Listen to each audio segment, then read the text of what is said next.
words. Maybe 2 words, not 4. I like to blow my trumpet and that, do you know what I mean?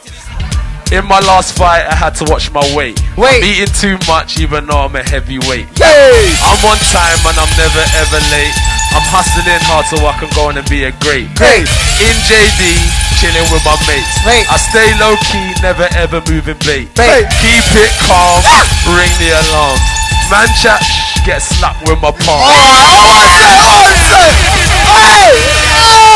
AJ! Shut down! My God! I said that. Where the ace at? Where the ace at? Welcome back, ladies and gentlemen, to another edition of the Boxing Voice Radio. Today, we're back with the Border Wars series, and it's our immediate reaction. Season 6 is another one. It's done. It's wrapped. It's in the books. This is the aftermath, and it's so smoking hot. People want to turn around for Canelo Kovalev. Now, this has been a date I've been throwing out there, but it's catching steam, and I have quite a few fighters already. Just like the Logan Paul KSI, I got fighters already putting their hands up, Doomy. They're already saying, yo, I want in on this Vegas card. So we're going to give you all those details. Doomsday Lioness coming in from New Jersey on a co-hosting tip. Also doubled as a referee. Plus is a fighter waiting for the true challenge. Had an exhibition, sort of like Mayweather likes to have these days on Border Wars 6. You can catch that on patreon.com/TheBoxingVoice. It is the immediate reaction for Border Wars Season 6. Let me go out to my co-host. I'm the best ever. I'm the most brutal and vicious and most ruthless champion there's ever been. There's no one can stop me. Lynx is a conqueror. No, I'm Alexander. He's no Alexander. I'm the best ever. There's never been anybody like me.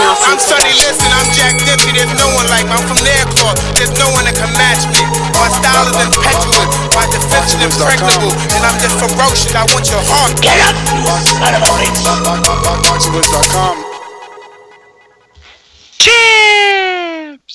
Champs, man. That's all I got to say about this Border War 6, man. The closing, all, from beginning to end, from beginning to the closing of Border War 6, man. It was amazing.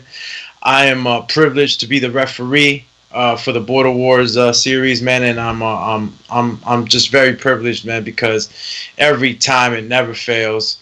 Guys step up to the plate. And for those who go from beginning to end throughout the whole promotion, the training, the dieting, the back and forth shit talking, for all you guys that do this and then walk to the ring, step in and leave it all there. Mucho respecto to all of you, my friends. And yeah, I'm excited because shit, man, I'm getting a ton of messages right now. El Loco's back in the fucking chat. And it's just so much going on. I gotta catch up, Ness. There's people out there that want to fight. Bro, the chat has blown up. Obviously, Iron Sal is back. He's ready to fight. He's available. He's one of the names that is definitely signed up for Border War 7, ready to go. We have a main event, all but, as Canelo and his team would say, both parties have agreed, and we're just waiting for the ink to dry. Sal and Jose, a fight that we were supposed to get maybe a season ago. Looks like those two are going to main event in Vegas November 2nd. Sal just got to make sure he can get the green light. If that's a go, he has no problem, in his opinion, tuning up with, with Jose, because Marvin, the Tank Furman, who's our unified champion at 185 pounds, is taking this Border Wars off, which is true. He deserves it. He worked extremely hard to get to that 185-pound division, dropping out of the 214. So he's willing to come back in February, hometown fight in Texas, voluntary. And he's put out a few names to get those guys excited and have them build up their profile so that the public wants to see that fight. So he says if Sal can remain undefeated by the time February comes around, he'll fight Sal.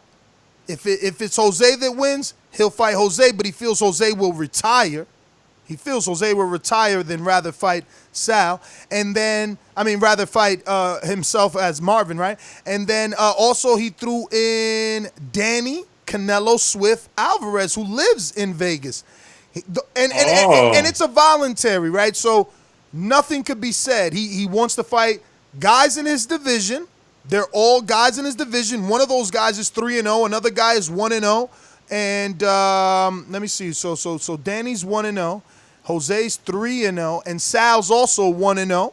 All hold undefeated records. Jose used to be, unified champ. He's champion in Emeritus. Well, he's no longer champion emeritus because of what he did with the belt. So he comes into the series as a 3-0 undefeated fighter. Sal is known for his skill. But the question is, can he rock out at 185? His last fight with Tony G was at 165. So is that a good weight for Sal? And definitely. Iron Sal. Shout out to you, my friend. Welcome back. He does possess sort of a mental toughness that I love to see in fighters. I got to give Sal that, even though he is still fairly new, because compared to the other fighters who've had 2 or 3, 4 fights, he has only been in the Border Wars ring one time, but you can't take away the mental toughness that Iron Sal brings to the table. However, I would not want to see him that high up. I remember last time when I saw him in shape, when him and Tony G had that battle, he looked very good. He looked in shape. I can't imagine him at 185. How about you, Neff? Sal, look, he came down from 214, so if he stops at 185 instead of 165 and he decides to put on some muscle, listen, it's about skill, and we did see that in Sal, but it's been so long. He's kind of like Tyson Fury. He wanted to go straight into the Marvin Furman fight. Him and Marvin have been negotiating in the back end. Marvin's willing to give him a shot. But I told Sal, listen, this is a drive away from you. This is maybe 3 hours at the most from Sal. Drive into Vegas, tune up with Jose. Let's find out who's really the cherry, who's really the tune-up. Is the tune-up Jose for Sal or Sal for Jose? But both of them have been away from the ring for a good amount of time. And, just to make the fights enticing, give them a tune-up. I don't want to see either of these guys go, because Jose could easily get a shot versus Marvin. Jose's a name in this world. Marvin needs a voluntary. In Marvin's opinion, he would take Jose. And on paper, 3-0 versus 3-0, we can't say nothing, but do we really want that? Jose coming off an injury, Jose being out so long. No, let's give those guys a tune-up. Let's let them main event. Let's let their names build. Eric Cruz, the SOG, son of God, he's already raised his hand. He already wants in on this Border Wars. He's willing to go to Vegas, and guess what he's willing to do? He's going to go back to heavyweight. He's going to fight Eddie Bola de Grasa in Vegas. What do you think about that co-main event? Oh, my goodness. This is the return of the son of God, SOG, Eric Cruz. Listen, we all know Eric is the multi-fight veteran of the Border War series. Many question his return. Many question him in his retirement. We didn't know what was going on. But I think that, Marvin, the Tank Freeman, which is a stablemate of Eric's, and the Texas Four Horsemen, I think that it sparked a little bit of that fire again in Eric Cruz. I think the fire is there, and he's willing to make that return. And it's crazy. He's willing to make it in a heavyweight division. Yeah, no, listen, I think that him fighting in the heavyweight division has everything to do with his wife being pregnant, him being away from the Border War series for so long. He gained some weight, and, he's just going to take this fight as not only a training camp, but a way to get back down, So maybe his next fight, he'll fight at his optimal weight. But instead of being out of the ring, he needs the motivation. I'm assuming he's going to use this as motivation to get the weight down and fight at heavyweight. I think that the fight with he and Bola de Grasa is a good fight. Obviously, Bola de Grasa outweighs him by a lot, depending on where Eric is at. Eric sometimes is at 214, 205 as a heavyweight, 190s.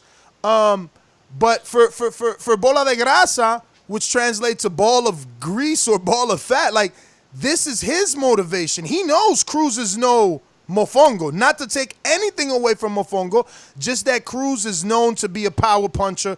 Cruz is known to crush people. You can't take the risk of not training. You can't take the risk of not having a tank. You know, Cruz already watched the Mofongo and Eddie Bola de Grasa fight, and I seen him in the chat. I'm on everything moving in that chat. He said he loved the way Eddie was, Bola de Grasa, he loved the way Mofongo was throwing the uppercut to the body, and he planned to add that to his own arsenal. This was before he even agreed to fight Eddie. This was days before. So, like, if he's going to add that to his arsenal, he likes it. He's seen that it was successful versus Eddie. I'm sure he'll use it. Yeah, no, Eric Cruz must have seen something in Bola de Grasa where he said, I'm going to make my return with this guy. What I can say about Eddie Bola de Grasa is that, he's a skilled fighter. You could tell that right away from the gate when he opens up in the first round. He's a very calm, sort of like a stalker style. We did the interview afterwards, and he said that he might have been a little light in the training as far as his dieting goes, and I think that in the return fight with Eric Cruz, you'll probably see a different Bola de Grasa, more determined, a more experienced in the Border Wars ring fighter. So I'm really rooting for Bola de Grasa to come back with balls to the wall attitude. For real. I mean, look, he had a good fight. He got a draw. He believes he won. It would be a quick turnaround, so there's no time to get out of shape. No time to go on vacations. Only undisciplined people will gain some weight in this short of a turnaround. And like I said, it's an elite level fighter he's getting in there with. Cruz is 4 fights into this Border Wars. This will make his 5th fight, probably making him still the most experienced fighter in terms of fights on resume in the series. So, Bola de Grasa can't take him lightly at all. Also, another person that threw his name in the hat is someone you haven't met yet, and the series hasn't met yet. He's another Texan. His name is, that one white boy is John from Texas. He's willing to go in. He's 160. He says his skill level is under midi. Yeah, I saw that. I read that on the chat, and being just right under midi, I mean, you got to have some skill. I'm actually excited to see his debut. He's pretty much throw me in there kind of guy. He has that type of attitude. Gives me kind of like the sense of his confidence. I see the kid being real confident right now. We're yet to see some footage on him, obviously. But I like the attitude he has towards fighting. So hopefully, the alligator mouth is backed up by the alligator tail. Definitely. I mean, listen, we just can't underestimate anyone. Southside Ducey proved that to us. He is this season's standout, or at least fight of the night. I know a lot of people are giving Donnell Fernandez at 154, standout of the day, of the night, or fighter of the night due to the skills. They seen that skill level. But, man, Ducey changed the game. Ducey has the highlight reel. No, but the thing is that he made us believe this shit is real. You don't play boxing. How many times have I been on this show saying, it's hard as hell to knock somebody out with headgear, and that shit happened on my watch. So, I've been in the gym for 4 years now. This is the first time. I don't think we've had such a stoppage in the whole Border War series that we've had. I mean, we've had knockdowns. We've even had a couple of good stoppages. I mean, but nothing of this nature, man. And it just goes with everything. You don't play boxing, you still can get caught right on the button. This was a perfect shot, ladies and gentlemen. For those who are not members of the Patreon page, shoot on over right now. Shoot on over to the Boxing Voice Patreon.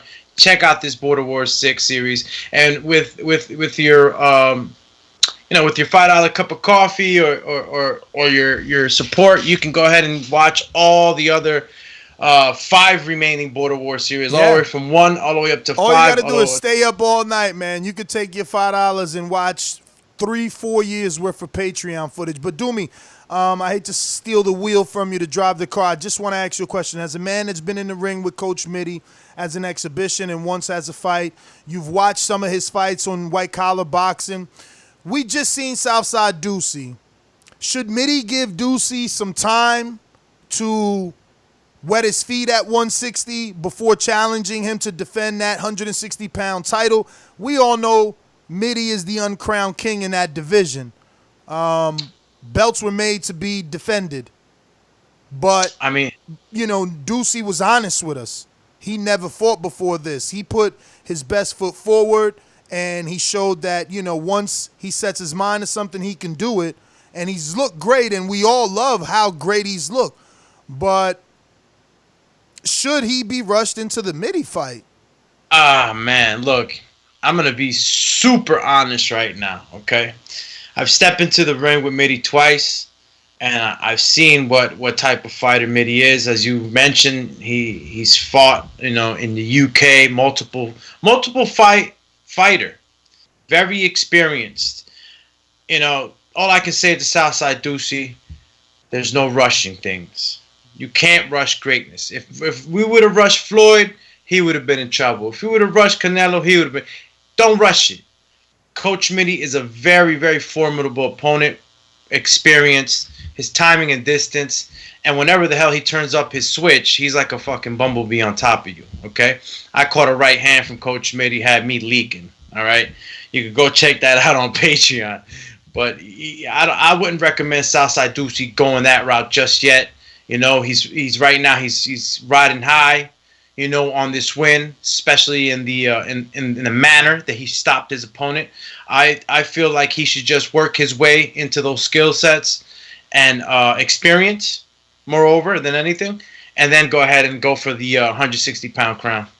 So what about a guy like Donnell Fernandez? Obviously, he came in beneath his contracted weight of 154 pounds. He came in at 146. Oh, yeah, he came in as a welterweight. Is there a catch weight in the future for he and Mitty? Again, I mean, look, his fight was scheduled at 54. 154 maybe, but you know what? You got to ask yourself how much is Coach Smitty going to kill himself to make that weight? That's 6 more pounds. I think 160 is the mark for Coach Smitty. I mean, he was banging out with me at 190, 195, whatever it was, and he didn't even look that bloated, you know. So I could imagine what Mitty does in order to cut that weight, in order to get down to 160. I think 154 would be a bit too much for Coach Smitty. And, you know, Donnell Fernandez, man, listen, you looked in super shape, young man. He was in super shape. And I don't know about him adding 15 more pounds. That's that Earl Spence bloodline you heard in the trailer. He's Jamaican. He got Jamaican. He say he had the curry in the diet because he's Jamaican. Yeah, nah. I saw on the behind the scenes footage. Him saying that, but he's gonna have to eat a lot of curry to get up to 160. You know what I mean? I don't know what he walks around at. That's another thing. He just came in fit as life at 146 point something. So I'm gonna say that if he's gonna stay fighting, I mean, he wouldn't be walking around more than 15 pounds past his 146. So if he walks around at 160 and he has no weight to cut, and Coach Smitty wants to go ahead and meet him there, and Mitty has no problem making that weight, then go for it. Go for it. But I wouldn't recommend Coach Smitty going under 160. I think that would be detrimental to him. I mean, so where does he look to get a fight? You know, Mitty's a guy that's been traveling. He's a guy that's really interested in Border Wars. So much so, he wants us to do a Border Wars in the UK, co-promotion with his own White Collar Boxing League, something that I would love to do just to get some of that experience on a higher level of promotion. But yeah, man, we got to keep you guys active. I mean, look how hard it is for you to get a fight, and it's getting harder and harder for him to get a fight. Yeah, Coach Smitty. I mean, the 160-pound division in Border Wars. I mean, it's not like we don't have the stable in there. It's just finding Mitty the proper opponent. People have to rise up. They have to show something. I mean, Southside Ducey did show something, but it's either you wanna take the chance and be great, or you're gonna just kind of sit back and go through a couple of tune-ups at 160. But Southside did show that he's willing to, step in that ring and step in there with anybody at 160. I see Southside Ducey, aka Southpaw Ducey. He's very cautious in the ring. He's very cautious. I like that about him. He picks his shots. He allowed his opponent to, on this Border Wars, to come at him, and he stayed patient. I just don't see. I didn't see enough. I didn't see enough to say, okay, you know what, you can take this next fight with Mitty. But if Southside wanted to, he could go ahead and take that fight and dare to be great. I haven't seen Mitty KO nobody. He hasn't stopped anybody. So I wouldn't gauge it as a super dangerous fight. What I would gauge it as is a fight with a more experienced fighter facing a less experienced fighter. But as far as danger, I wouldn't go ahead and say that he's in super danger. The kind of fighter the Southside Ducey showed us to be was a very cautious fighter. So, styles make fights. Who knows? Now, I mean, I don't want to move on from Mitty. So, what about him moving and fighting guys at 85? Does that give those fighters more of an advantage because his natural fighting weight is 160? I mean, yeah. I mean, that could be a possibility. If you guys go check out the matchup he had with me, he was carrying a lot of extra weight. Maybe he's used to, maybe he's not used to carrying all that weight. Maybe he's just used to carrying that weight when he's walking around, as a regular Joe. And maybe he had a little bit of trouble, carrying that weight in the exhibition match we had. I tried to pay attention, but it's hard to say. Now, if he went ahead and dropped to 185 from the way he is now, and Mitty's a scientist. He'll do it the right way. He'll get to that weight and he'll be strong. I think that if he goes down to the 185, or should I say if he moves up because he's naturally fighting at the 160, he'd definitely be a problem. He'd definitely disturb and disrupt that weight division. For sure. Speaking of 185, look, I preach to the Joshuas of the world and anyone that suffers an elite level loss, take a few fights, get a tune-up, get back into the swing of things. But there's fighters out there that do immediate rematches. There's fighters out there like Anthony Joshua. Do you think after suffering his first loss, he could dare to be great and challenge Mitty? And I'm talking about Anthony Edwards. Should he do that to get back to the front of the line? Or should he, maybe look at that Sal fight that once upon a time was going to happen? It might not mean the same to Sal now that Anthony has a loss on his record, but should he, what does Anthony do now that he lost to Marvin? Look, much respect to Anthony. That was the main event. That was a title matchup. There was pressure, and you fight. Your fights are as easy as your opponent's gonna give it to you. Marvin wasn't given anything. It was a tough as nails fight. It came down to the will, and Anthony, he was a little upset afterwards. I think he might have been disappointed, maybe the perfectionist in him, but I think that he displayed his usual fast hands. He showed some power. His burst movements with his feet were there. I think that, sort of like a Triple G coming back from the Canelo fight. That's what he needs. He needs to believe in himself again. He needs to make sure that his mind is set right. That sometimes, you take a L, and it's how you take the L that matters. I think Anthony is still a very dangerous threat in this division. shit, if there was a clause for an immediate rematch, I mean, I would have liked to see it again. But if Anthony Edwards wants to come back and into title contention, take a fight. Take a fight with Mitty. I mean, why not? What is Mitty gonna? Remember, styles makes fights. Obviously, he would have to go back into the drawing board and definitely come up with a good game plan for the likes of Mitty. I don't know what kind of game plan they have for Marvin. You know, I don't know as to how much strategy was used in Anthony Edwards' camp or his team in order to take on the likes of Marvin. We do know that Coach Smitty, you know, was cornering Marvin. So maybe we could see some of those wrinkles that he, you know, that maybe we saw in Marvin in the ring with Coach Smitty. Maybe Coach Smitty decides to use some of the tactics that Marvin used. Who knows? I definitely can't say though that I would see Anthony Edwards in there. I don't see Anthony Edwards having a huge problem with Coach Smitty at that weight. I think that he's stronger at that weight, and Coach Smitty would definitely have to kind of bulk up and get strong, you know, at 185 in order to be a bully. Definitely. Speaking of Coach Smitty, he's just joining us now. And to DJ or Djin one in the chat, he says, "Can anyone join Border Wars or can anyone go in Border Wars? Go in to view it? Not just anyone go in to be a fighter. Yeah, definitely. But we are slowly but surely accepting people to be part of the audience. This time we had a few more than the last, and slowly but surely we'll keep increasing it.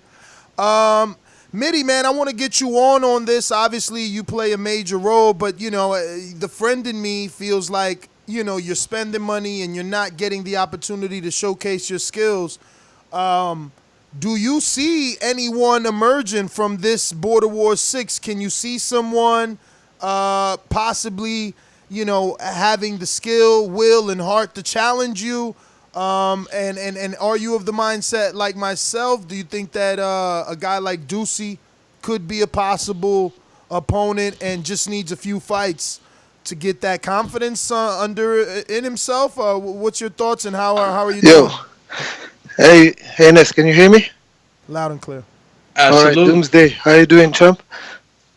Good, my brother. All right. How's everything? Cool. Yeah, good. Listen, Ness, like I told you right after the event and even during the event, like the best fighter I've seen in Border Wars, all edition combined, technically, is Daniel Fernandez. I really like the kid. I really like what he showed. And when I see things like that, immediately I'm saying, like, the fighter and myself say, oh, I want to challenge myself and see what I can do with the guy. But the only problem I see with him, and I told you that from the weigh-in as well, I said, before I even saw the skills, I said, man, dude is too small, right? And when I saw him with the skills, I was happy. But then I also saw him, like, tagging Ricky Swift, like, clean, and I didn't see like too much like impact on the shots and all that. So saying that, you know, it doesn't have to knock me out. It can definitely outpoint me, but it's whether it would want to fight at 160. Doomsday is right. You know, when I fight at 160, I kill myself. So you know, when I'm preparing for Border Wars, I would have to take it as seriously as I take it for one of my competitive fights to come to the 160 weight. So you know that'll be hard, but I'll do it. You know. What weight are you looking to participate in Border Wars? You know, we want to give everybody a fair shot. We saw what happened in Colin. You know, making that weight.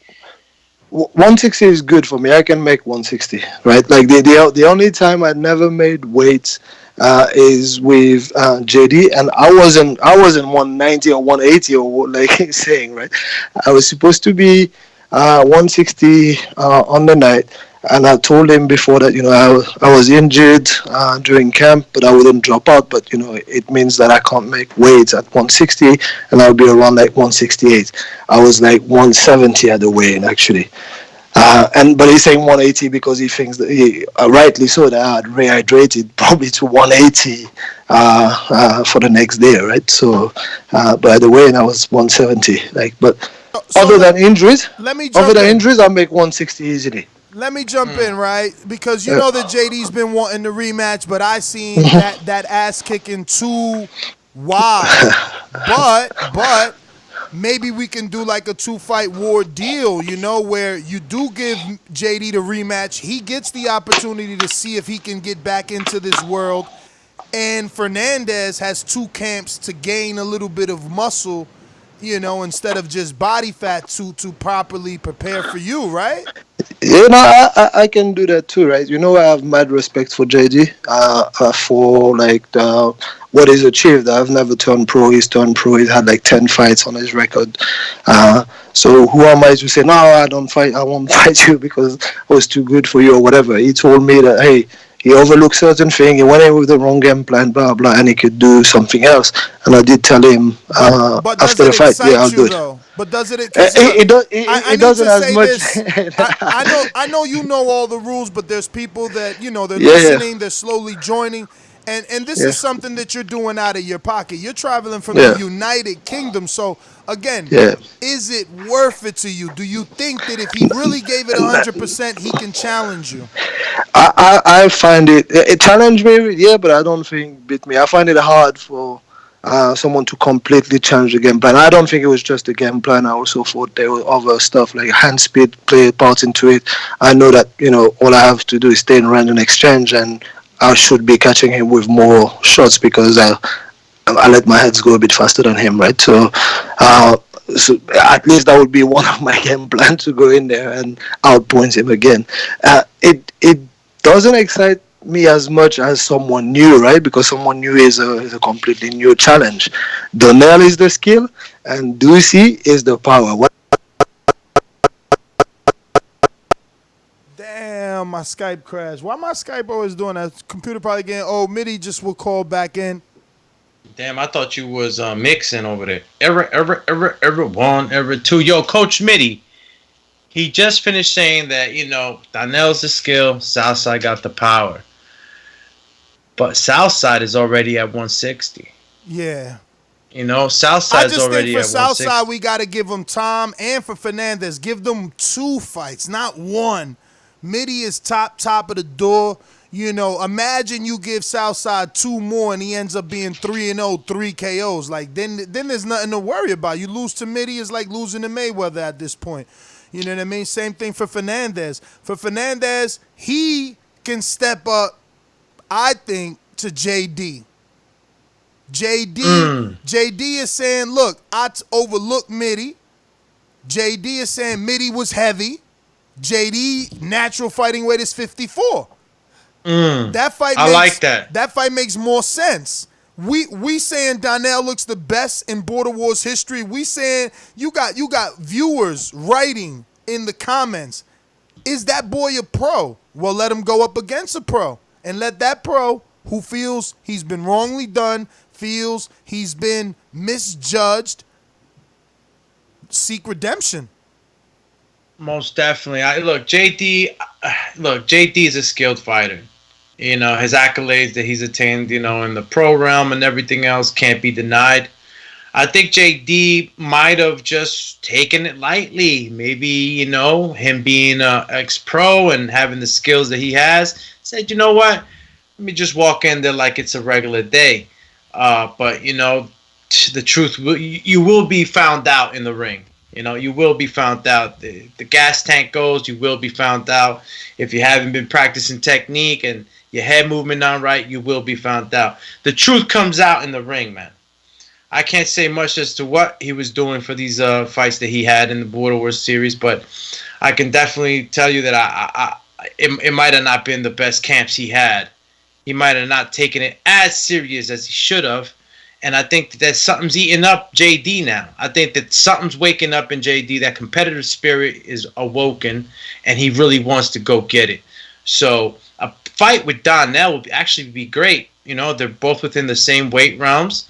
And I think that'd be a very competitive fight. Remember, I don't think we've seen a totally in-shape JD, you know, a strength and conditioning weekly committed JD. I don't think we've seen that just yet, and I would really like to see it. And who better than against Daniel Fernandez, who showed incredible skill in this Border Wars. Now, if he showed that much skill, are we setting JD up? Is he too skilled for JD based off what we've seen with Coach Smitty? No, not at all. Not at all. Not at all. I see him just being in supreme shape. Daniel Fernandez came into that ring in supreme shape. I mean, the kid looks like he could have gone another 7 rounds. I mean, for crying out loud, the guy is in shape. So if we get JD in super shape, and he steps into the ring 100% JD, well committed JD, I think we have ourselves, I mean, a maybe fight of the night pick. You know, these two have great skill, so we would expect to see some good shots landing, some good head movement. I mean, it'd be a pin drop you could listen to kind of fight. You know, and what I like about Fernandez JD is that Fernandez continues to make a case for fighting Mitty. It's like, you fought JD, I'll fight JD. Let's see who does better. Nah, see, Danel knows he believes in himself. He believes in himself, and he knows what he can do. And you know, he wants the tough matchups. He wants to challenge himself, and you gotta admire that. You really do. And you know, he came out full support.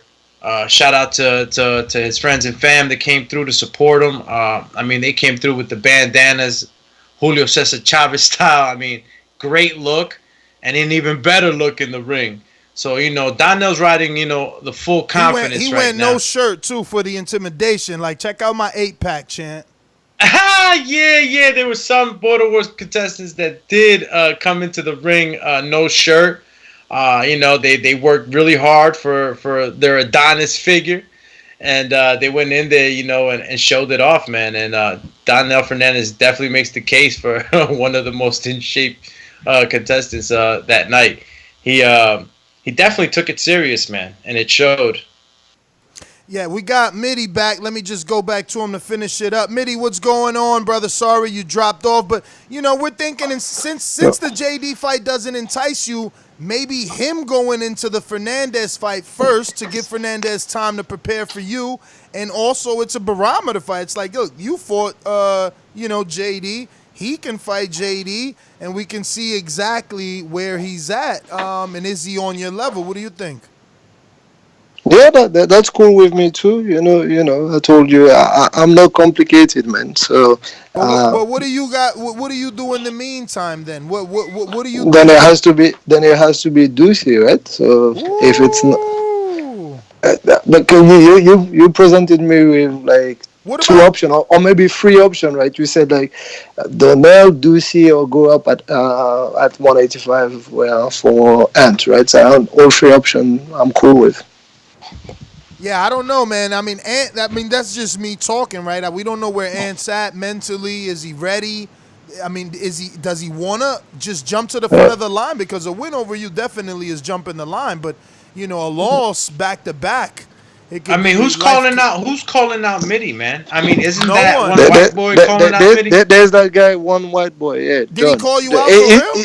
Yeah, he's even chatting to me now on Skype, right? Saying that, he's saying that, you know, only myself and Ducey can beat you. I said, yeah, okay, possibly, but I don't know that because I don't know who John is, so I've never seen him. So, I didn't know John was ready for you right now. I thought he wanted to get at least one in first. No, he said it's cool. It's cool to do that, but once again, like, you know, it's jumping the lines and everything. And again, I don't mind. I don't really care. But you know, that's the thing. You got to think of it like this: Gus jumped the line, right? It's a voluntary, right? Like, and you don't have a title. It's a voluntary with someone who don't have a belt, right? That's the unfair part of this. Right? Yeah, and that's what I'm saying. You don't have a belt, so you get to pick and choose who you want to fight, but you also they gotta accept to fight you. It's not as easy. You know, it definitely isn't as easy. But remember, we got some other people, Cool. and we don't know who's going to sign up. I mean, this is opening up, you know, the appetite for this more and more with each event. I mean, I know P Money's on the line. We're gonna go to you, and he said the next one he's there. I don't know if it's gonna be local to him. Let me go to Florida, to Keem. Talk to me. I know you've been wanting to talk Border Wars. This is even one of your comments in Untitled.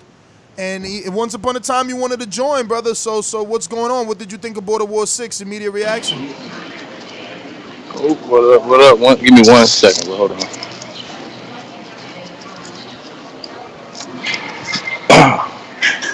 Hello, can you hear me? Yes, sir. Hello?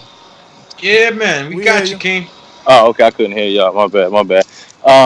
Yo, what's going on, y'all? Yeah, man, Border Wars has been, oh man, on my mind all damn weekend, man. Well, since yesterday, man, I had a hello. I feel like y'all dropping out on me, man. We hear you fine. We hear you fine. Come back to me, bro. Come back to me. Right. I can't hear you. I got some issues. All right. Let's go to that one white boy, man. He's in the Border Wars chat. Ever since Border Wars 6, he wanted to join. He had some issues, not issues, but just an engagement that he couldn't get out of. But he said the next one he's in there. We spoke quickly, briefly. He said, yeah, Vegas. He raised his hand. He's ready to get on the undercard.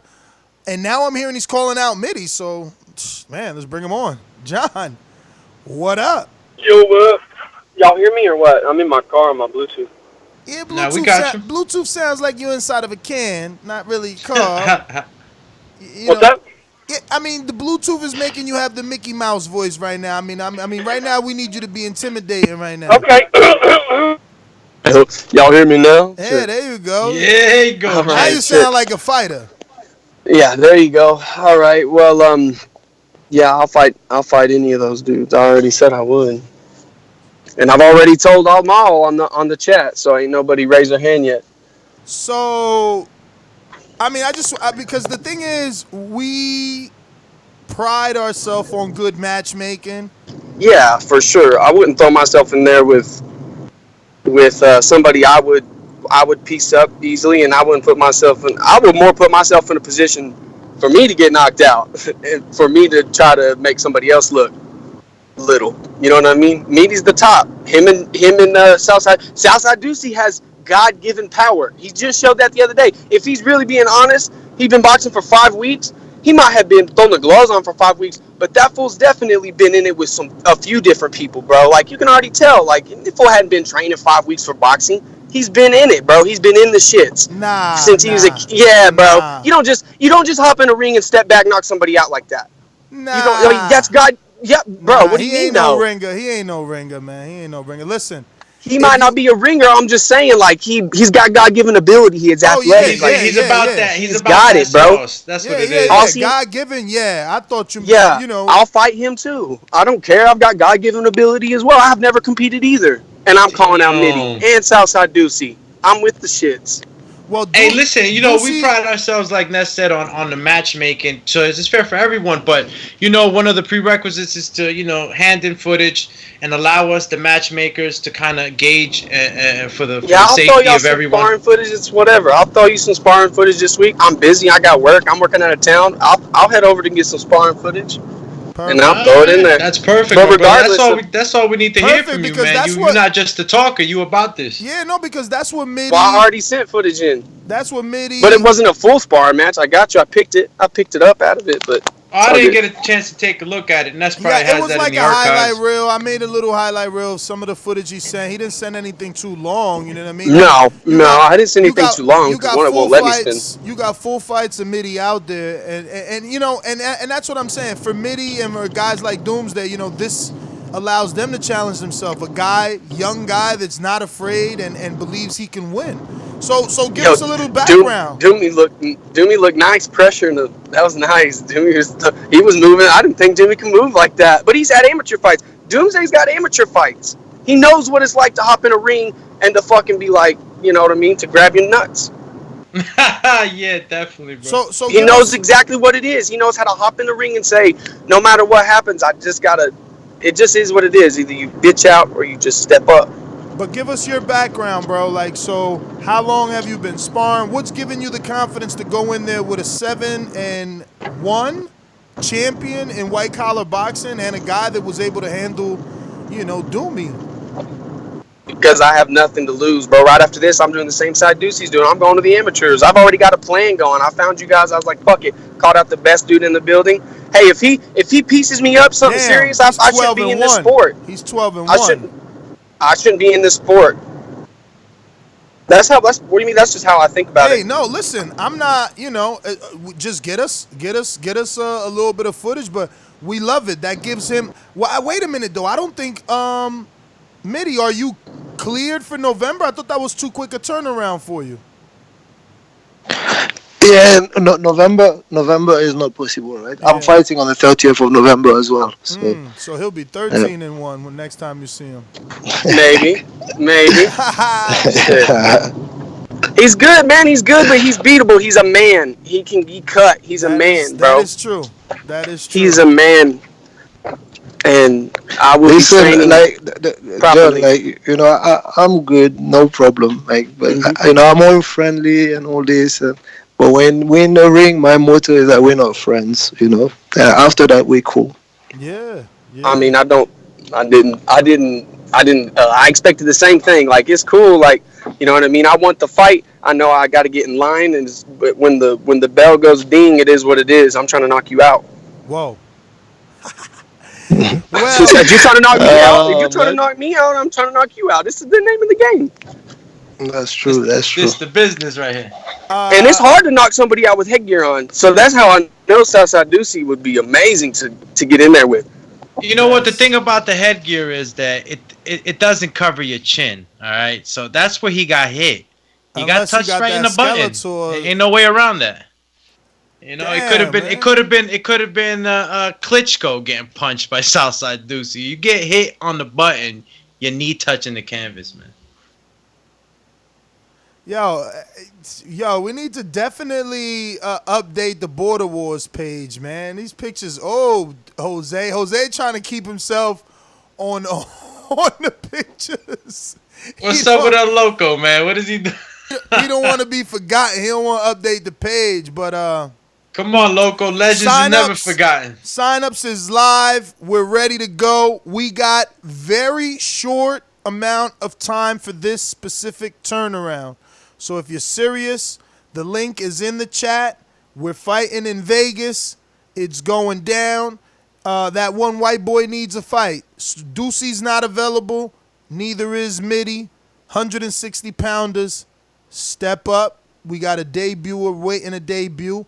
Co-main event will be Eric SOG versus Eddie Bola de Grasa. So, Brandon, I know you're asking me to make Big Supermax versus Eddie Bola de Grasa, and believe me, great minds think alike. I already contacted Joseph, who's on the line. He just can't make it this season. He's got, like anniversaries and family vacations planned. It is the holiday season, but, the wheels been churning on that one. I was thinking that's the direction that Joseph should have went. We can't make it this one. Now Eddie has to step it up. We know how good Eric SOG Cruz is, but he's also out of his weight division. He has fought a heavyweight before versus one of my, former opponents who's very strong, and he got the win and a knockdown. So Cruz can handle himself. But let me go out to, before I actually go to Majid in Florida, Majid is looking for 130, 126 pounders. So that's featherweight and lightweight. Featherweight and light. That's Shandu's weight, but I promise you Shandu, I think, retired himself after that first fight. And there is someone else that said 130. I believe someone else said 130 throughout the many, many shows that we've done. So we'll see if they're available for November 2nd, Canelo versus Kovalev. If we get what we need 5 fights. So far, we got a main event and a co-main event. We need 3 more fights. We need 160 pounders and 130 pounders, right? Well, 130 is for Majid if he signs up, but we need 5 fights in order to put on a card. Under that, we cannot do it. So we need 5 fights, minimum 10 fighters, 5 A sides, 5 B sides. Think of it however you want. 5 AA sides, A plus, A minus, whatever. But yes, definitely. Let me see. What did he say?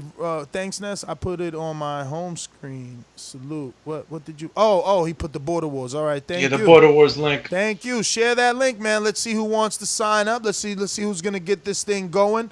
So I'm gonna go to Majid. This will be, this is the first time I ever hear him say he wants to do this. Let's see what caused it. Majid, how you doing? How's Florida? Oh, I'm good. Still over here in Ohio, though.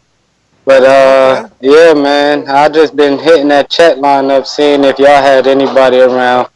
I'll go to 135, too, to be honest with you, but that's as much as I can make before I start doing too much and shit. I ain't trying to have no big size discrepancy, but shit, man, I'll hit you up with that link or whatever to see, how to sign up and all that shit.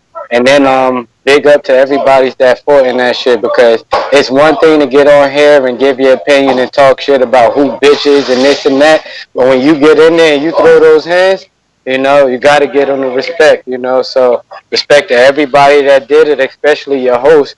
I just love what y'all doing or whatever, and that's separating the real men from the little bitches that just like to be phone thugs and shit, so I'm gonna hit you up after this or whatever, and big up to everybody that's actually competing and ain't talking. That's all I got. Majid, thanks for calling in. Appreciate everybody that calls in from work, man, taking out the time doing your job to listen to the show and participate. I want to go to Big Supermax, man. We were talking about you. The world is talking about you and your fight. A lot of people feel that you deserve the win. Yeah, man, I wanted you to have a quick return, man. Unfortunately, you have life, and you can't make November, and you ain't going to get that Eddie fight because of it, but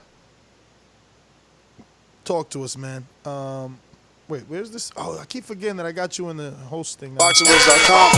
Oloki, you are next, my friend. Por eso lo vuelvo a repetir. La era del Canelo es la mejor porque peleó con los mejores. La suerte es para los mediocres, my friend. Boxingvoice.com. Yo, what up, Ness? What up, Doomy? How's everybody doing today? All good, man. Still riding that Border Wars high. Yo, I'm sore as fuck, but I'm still out here throwing shingles, man. They weren't going out on me at work today. Yeah, man, I would have loved to have the Eddie fight, but just November just no good for me. I got some things going on, so I can't really make it. I know Border Wars, February, we're talking about Dallas. I hate to jump ahead, but, I still feel like I have some unfinished business. Like I said, you said it, and I agree, dude. I feel like I should have got the win on Saturday. I'm not going to argue with the refereeing or the judging. Although, Doomy, I got to admit, I watched it back, man. There was a time or two where you broke it up, and I kind of just didn't understand why. Yeah. We weren't really clinching. It wasn't when the head came off. Just safety, so fighter safety, brother. Fighter safety. I'm looking at your eyes while you got red. I'm totally cool as a cucumber, looking at the facial expressions and the safety of you guys. Yeah, but that's what I mean though. When I get that, but when it was broke up with no standing eight, I know we were both throwing back, but I feel like it wasn't an intelligent defense from him. But nonetheless, like I said, you're the ref. I respect you. What's done is done. I can't dwell on it. But I feel like it was a controversial decision, and I want to clear that up. I know the fans would love to see me and Eddie go at it. We both said the same thing immediately after the fight. We looked at each other and said, yeah, Eddie's my boy. I feel like I've known him for years. I barely met him the other day, but we both kind of understood that it's a fight that's going to have to happen. But I'd like to clear up that controversy, get that out the way, and then go for the king of the chubby weights. And me and Eddie could both be in peak position. This was Eddie's first camp back. This is my first fight. And I feel like I can improve. I feel like there's some adjustments that can be made, and I'd love to get a chance to go in there and show that. Because I also feel like if Santiago's willing, which I've never questioned that man about anything anymore, I think that could still be a trilogy fight. The first fight was a draw, regardless of how people felt on the decision. So that's something that come up. But definitely me and Eddie for King of the Chubby Weights would be something that I think the fans would love. But I'd like to clear up my controversy. get it in better shape and let him get in better shape. We both know we're not where we need to be, and I think when we meet, it'll be a beautiful thing. That'll be something you could build an entire card around a main event. Maybe we throw a WBC strap in there, you know, not to overlook what we both would have. Oh, you want a Coming up, vacant strap? You want a vacant strap in my division, champ? Yo. You can't unify with nothing? Yo, listen, I don't think there's going to be any other unifications. I think that's going to be the only division with a title, man. We got to let these divisions get thick before we start putting other sanctioning bodies inside these divisions, calling multiple people champion. Just think about it.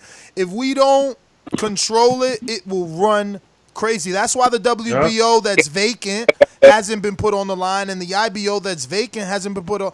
It's got to be worthy fights. Like, listen, you know, who knows? You know, a Donnell and Ducey at 54. There's no title at 54, and Ducey could challenge himself, go down one division, be a multiple division champion. Those are the type of things you want to put belts for. I'm not saying that yours isn't worthy. It's just that, oh no, there's plenty of heavyweights out there. At the very least, me and Eddie, when the time comes, is going to be a main event. Oh yeah, I think. Look at the fence. There's excitement already. It could be an eliminator, man. If I ain't retired or somebody ain't knocked me out, it could be an eliminator for the shot. Yeah, and I just think me and Eddie both at 50 pounds lighter would.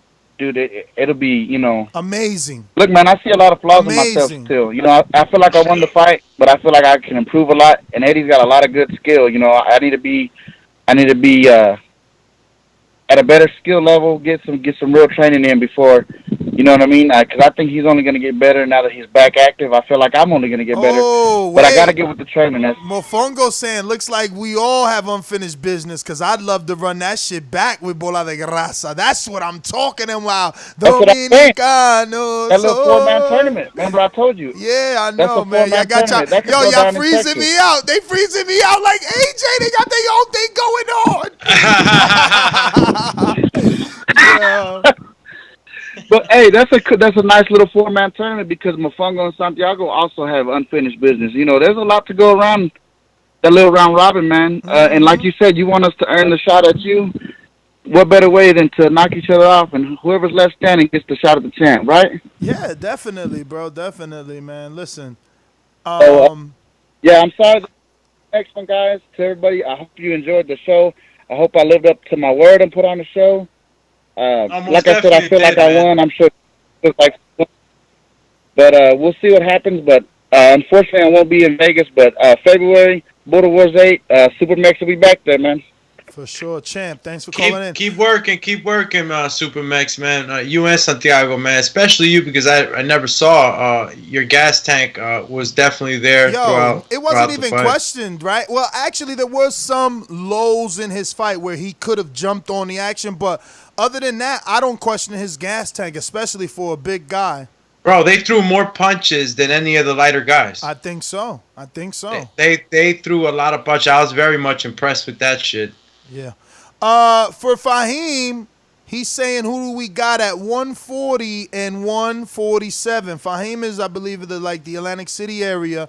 Fahim, honestly speaking, at 140, 147, all we got is Donnell Fernandez, who is looking very skilled, man. You'll need to submit footage in order to get that shit sanctioned. The kid's looking good, and he's young.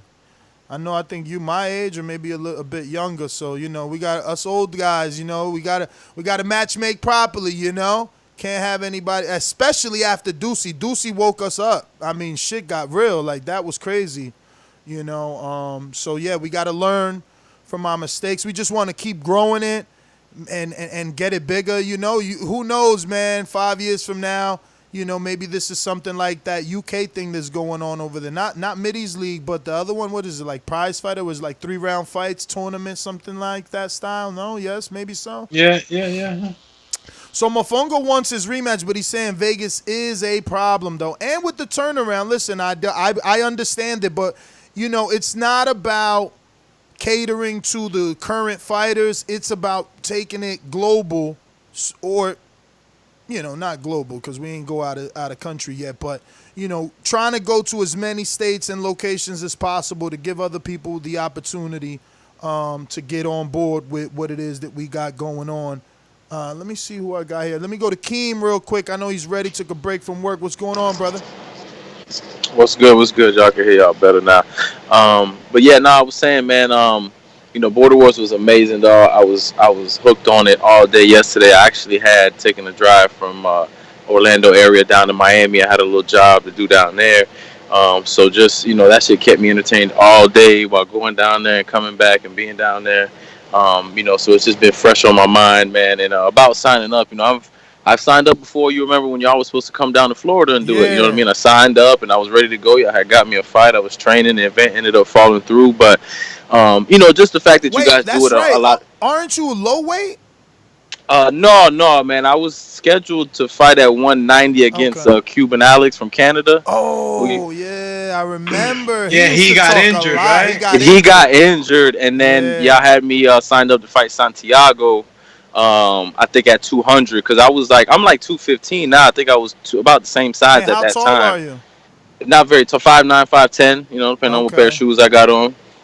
So I do want to get down and weight some, and then just the fact that I'm a father of 4, my wife don't work, so getting to all these places is tough, what I'm saying, money wise, not just training is one part. That's another thing that people need to know about a lot of these participants. It costs money. These guys are spending bread to go and do this, what I'm saying, so that needs to be commended too. The equipment is the equipment. I mean, I got equipment. The shoes, the gloves, all that shit does cost a little facts, bit though. Facts. And some dudes had some expensive shit on in there. I noticed, Some dudes came prepared. Ant with the Deontay Wilder mask. Yeah, Ant had the beautiful Reeboks. Those he was styling. I ain't even seen those because those was black and gray with some type of mesh in the middle. Yeah, seeing, dudes are spending money on that. So, when you guys were going to do it in Florida, it was perfect for me. Bruh, but honestly, I would love to go to Florida, man. I would love, for me, I would like to pick locations that we could do fun things after. So Vegas ain't bad for me because I'm a piehead, but Florida is the shit because of the weather. Yeah, definitely, man. But y'all talking about Vegas in February. My birthday's in February. Wilder and Fury are supposed to fight in February. No, Vegas in November for Canelo. Shit. Then February in Texas because Marvin is unified. He wants his hometown voluntary. See, I was planning on starting to put a little money to the side for that Wilder Fury in Vegas. It might not even happen in February now, but I was planning on doing that. So I was like, damn, if y'all gonna be in Vegas for February, it'd probably work out. But I don't know. We could figure that out in the back. And it's something I definitely want to do at least once. No, listen to me. You right though. Wilder Fury 2 in February. If that's going down, maybe we do got to go back to Vegas.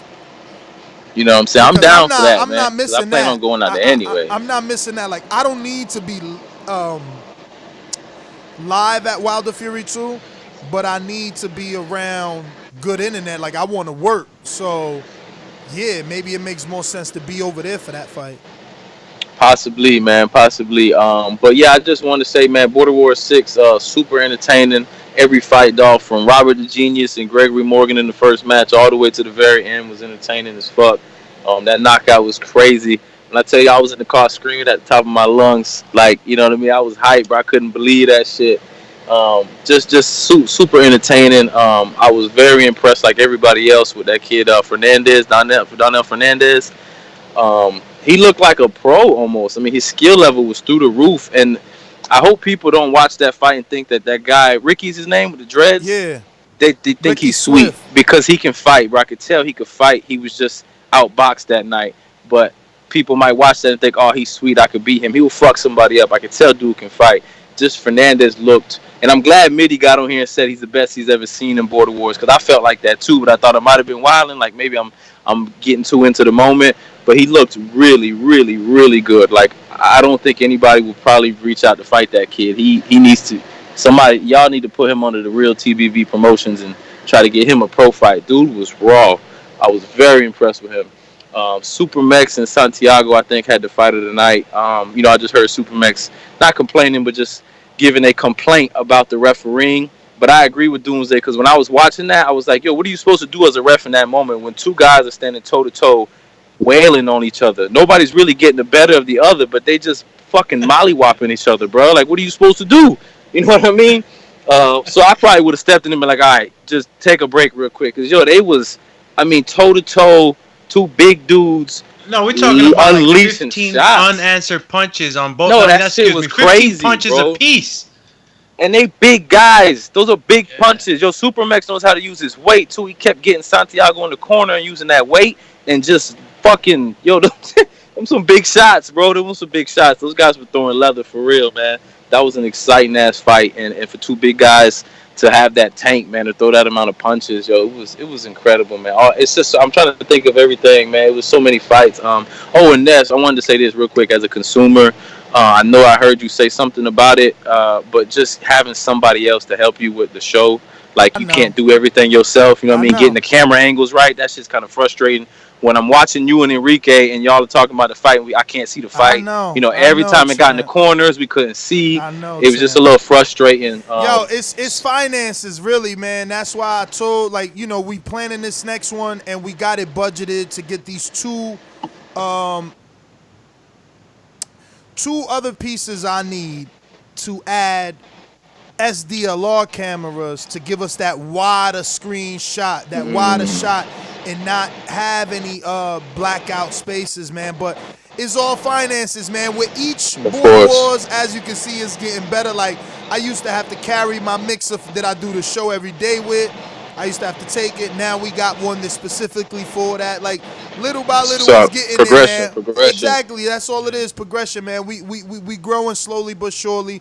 I mean, when it started, give you guys the best. When this started, it was one fight. It was two hosts just couldn't get along with each other. Y'all didn't even record it either, right? That's not even on camera, is it? It's recorded. It's recorded. It's just out there in the archive somewhere. It's just buried in the archive. But definitely, it is. It started. Two guys could not get along. And from there, it was calling out the guy that's always telling the fighter to let his hands go. Always saying that, the fighter isn't doing this or isn't doing that. Let's see what it is that you could do. No, I get it. I love the idea of it. And real quick, man, before I get back to regular Ness, you told dude straight up, we could fight right now. You won't make it to the ring. That was probably the best line of all of Border Wars. That was some of the funniest shit. I know he was dead serious at the time. He wasn't joking, but I couldn't help but laugh, bro, because that shit was funny.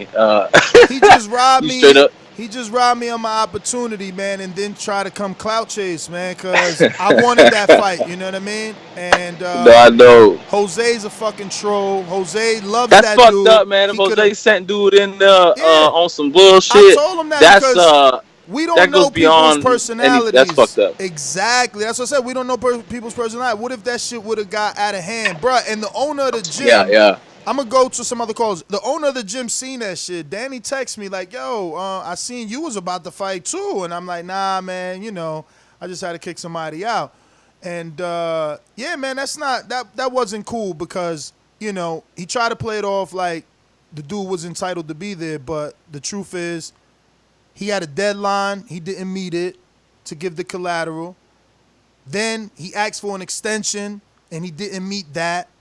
His ribs were hurt. Then he blocked everybody. Then he calls 4 days before talking about, I could fight. Then he shows up and he says, we didn't have the fight because he's hurt. So then what is you doing there recording on live? Like, listen, man, but look, that's what it is. People are going to wait till I'm older. Like, I'm 40-something right now, you know what I mean? They just try to get me on the B-hop age. But listen, you will not. They will not get me on B-hop age because I'm the A-side. Matter of fact, I don't even know why I said that. Tundi, where you at? Tundi! I said that. Where the A-side? Where the A-side? So, we doing things my way, man. I fight who I want, when I want, how I want, But nah, all jokes aside, though, we pride ourselves on the matchmaking. Like, again, how many shows did I say, yo, no one's ever been knocked out, Wow, Deucey woke us up. So It's serious, man. The matchmaking is definitely an important part of this. And Ducey was match made well, you know. There's no hard feelings in this fight. And all the fights have been so far match made damn well. But we just want to continue to be, you know, careful. That's why we consult with Mitty. Mitty not only is a fighter in white-collar boxing, but he's involved in it behind the scenes, his coach as well. So, you know, we use him as an Al Heyman advisor with everything that we do. And we even trying to link up with him and do our own thing in the UK with him. You know, like I've said this before too. I don't want a P. Diddy situation. You know, I'm not Diddy when he had those college parties and got sued. So I don't need those situations just yet or ever. And you know, this is like a fight club, man. It's a bowling league for boxing. So right now it's self-sustained. You know, it's all about weight loss and challenging yourself, you know, and then as you get skilled, you know, it gets a little more serious. The way Donnell and Mitty and you know, Doomsday and a few others, you know, the level that they're on because they've been doing it for so long. We got our former unified champ from Canada, popping all this champagne, popping all this rosé, getting money like Jose, chain code Norway, shorty want that full play, I'm like no way, gotta rock it like Coldplay, killing it, OJ. Yo, Ness, that's the second time. Let me just quickly address the Wayne thing. He wanted to go. Many of the guys from the chat, I asked them, and they're like, yeah, do it. So I told him to go. I wasn't there. Told him to go. I know Wayne wasn't going to start any problems. He just merely wanted to confirm the fact that you guys would have a fight. That's it, you know. But Jose, that's it. That's all it was. Calmly speaking about the situation, how could he confirm that we have a fight the day of the fight? You yourself told me. No. But he didn't want to fight that day. He wanted to say, okay, I'm here. So he wanted to reschedule the fight again. He wanted to reschedule the fight again. No. He wanted to get off of the collateral status that he was at, and he wanted to show up and say, listen, I'm a man of my word. I'm here. I showed up. I wanna fight next time we do this. That's all he wanted. Help me understand how showing up to the event you're supposed to fight me at, saying you're here but you're not here to fight, clears you up of needing necessary collateral for us to believe you. Like, sometimes you act crazy with this situation. How does that make him trustworthy? Like, hey guys, here I am, the same guy that refused to put collateral, asked for an extension for collateral. I'm just going to show up with my live going, saying that you ducked me.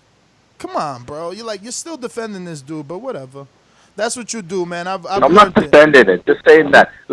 It's all good. In the meantime, you get to keep your belt and never fight, right? Which is fine. It's just, I guess, that you're the kid.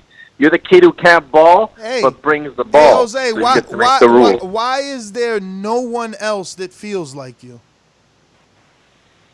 Oh, believe me, they do, bro. They do. They just know, man. You can't cross the queen, man, or she'll start crying. You know, it's the same reason why I put all the pictures on the website of me, because I control it, you know? So that's why I do it, because I can. And that's why you do what you do. No, anyway, all good. You do it because you don't want to be forgotten. But the fighters that have signed I'll never be forgotten. The fighters that have signed on have dared to be great, and they have eclipsed you. Marvin was a fat, chubby dude that looked like he ate 2 beach balls. And he moved all the way down to 185 and did what you were afraid to do. You faked injuries. No, he didn't. First of all, he didn't make 185. You never submit. He made under his contracted weight. He came in almost 3 pounds but he never under made his 185. contracted weight. He never made 185. Don't be mad. Don't be mad. It's no you big never deal. fought Listen, at 85. I'm not mad. I always fought at 85. Anyway, here's the thing. Legitimacy, we all know one thing. If a fighter is ever stripped, the governing bodies never say, okay, we're going to put up 2 belts vacant in 1 fight. That's never done like that. No, you're right. You know why? That they would create, and later they would unify. You know why? I know why. You know why? You know why they wouldn't be. Who I am. You know why they wouldn't be put up for the same fight in a normal situation?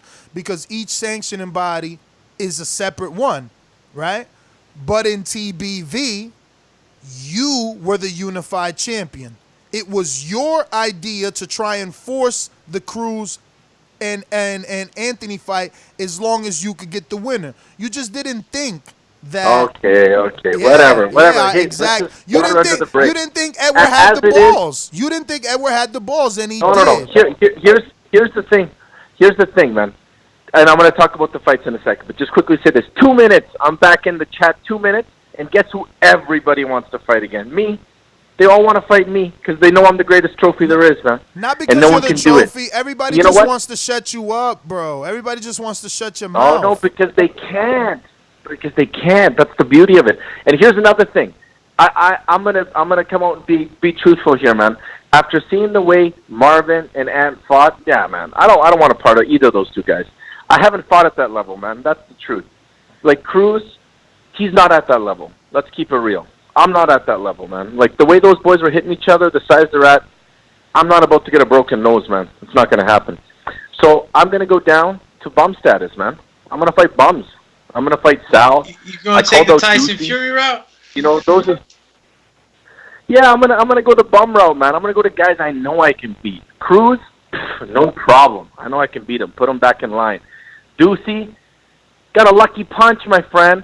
That was a controversial decision in many people's eyes you had with Eric Cruz. You think you're gonna walk through him in a rematch? Not in yours, and not in my biggest. Give Cruz the none rematch. of my biggest haters. I do, but after a let me beat up some other bums first. I don't want a tune-up. Sal's not a tune-up. In the eyes of everyone else, Sal is amazing. In my eyes, he's not. You know, so I mean, Sal will be. So the fight with Sal is easy official? work for me, man. Is the fight with Sal official? Because he And hasn't, Ness, if we confirmed it. Ness, as Sal has spoken to me, as long as we can put it together, here's the honest truth. It'll be very hard to turn around and do this fight in 6 weeks. We learned one thing from Ducey's fight, that we do need a medic there, man. It has to be for the safety of all fighters. Definitely. For peace of mind of everybody else. If something ever happened, no one would ever be able to, to forget it, right? So we need a medic there for safety. That has a cost. Also these guys, man, the level of what they're fighting at and how good they are, we need to be able to film this properly, right? I agree with what Kareem was saying. There's too many angles where you guys are shouting all this great work and we can't see it, So we need to have dedicated people for the actual I told visual, you already, man. That's a $700. That's a $700 fix.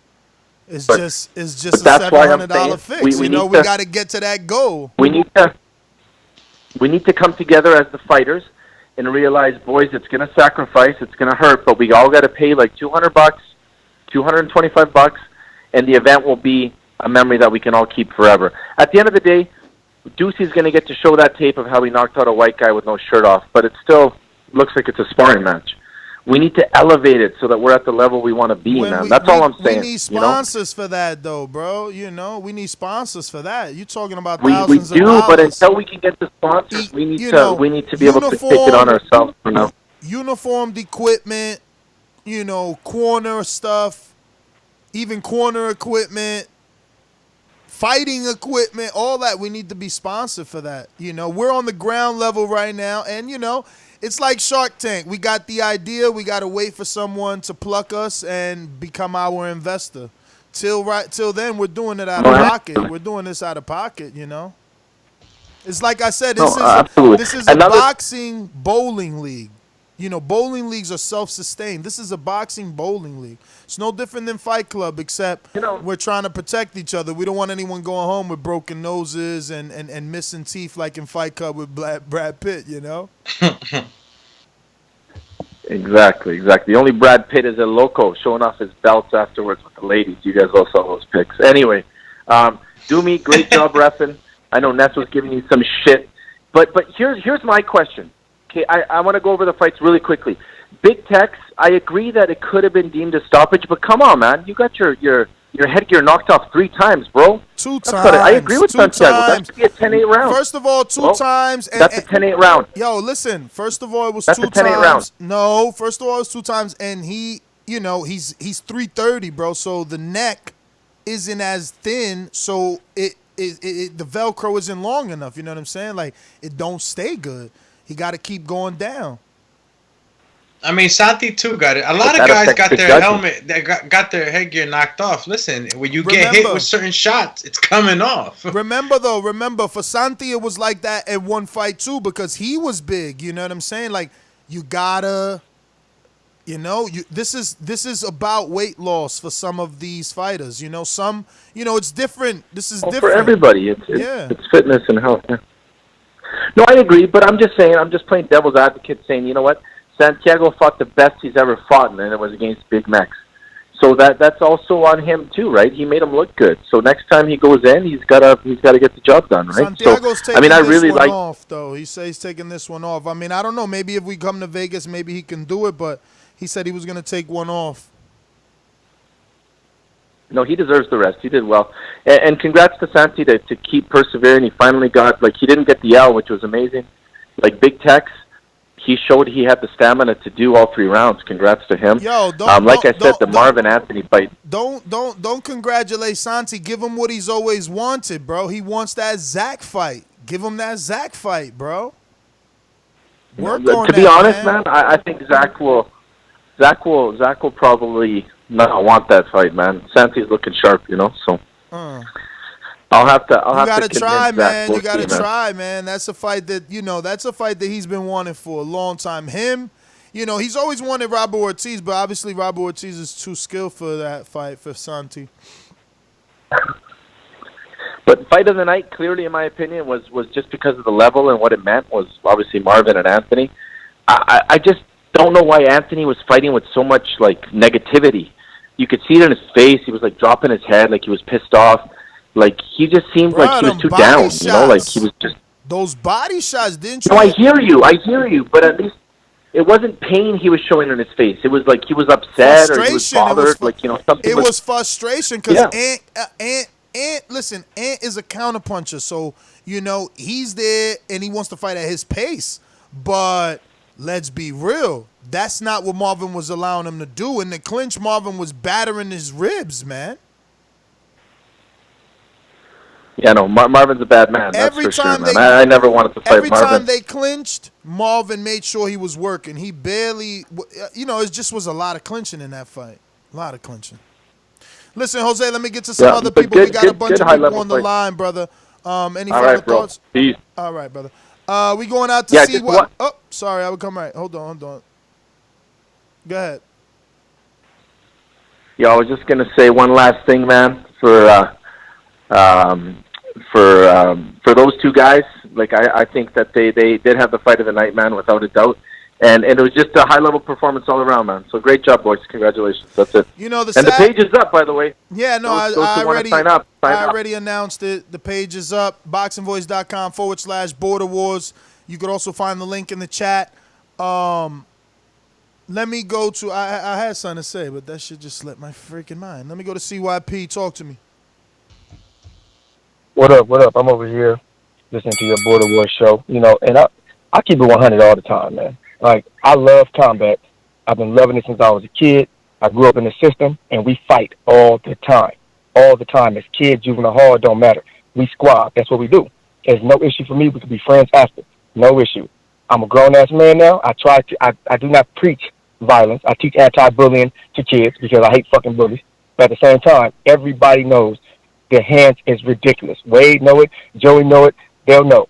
I don't know what's the problem, but end of the day, if y'all in a group of the Border Wars ain't about handling beef or getting to the ring with somebody you don't like, okay, cool. But I do remember this. There was a shit called Rough and Rowdy. Rough and Rowdy's online, YouTube, and they get some views. And they have dudes go at it who don't like each other, and they go at it in the ring, at a bar. It's a pretty good establishment. There's no weight divisions in that, though. I've seen Rough and Rowdy. There's no weight divisions in that. Shit. That don't bother me. But anyway, I had it will when you got the wrong guy standing across from you.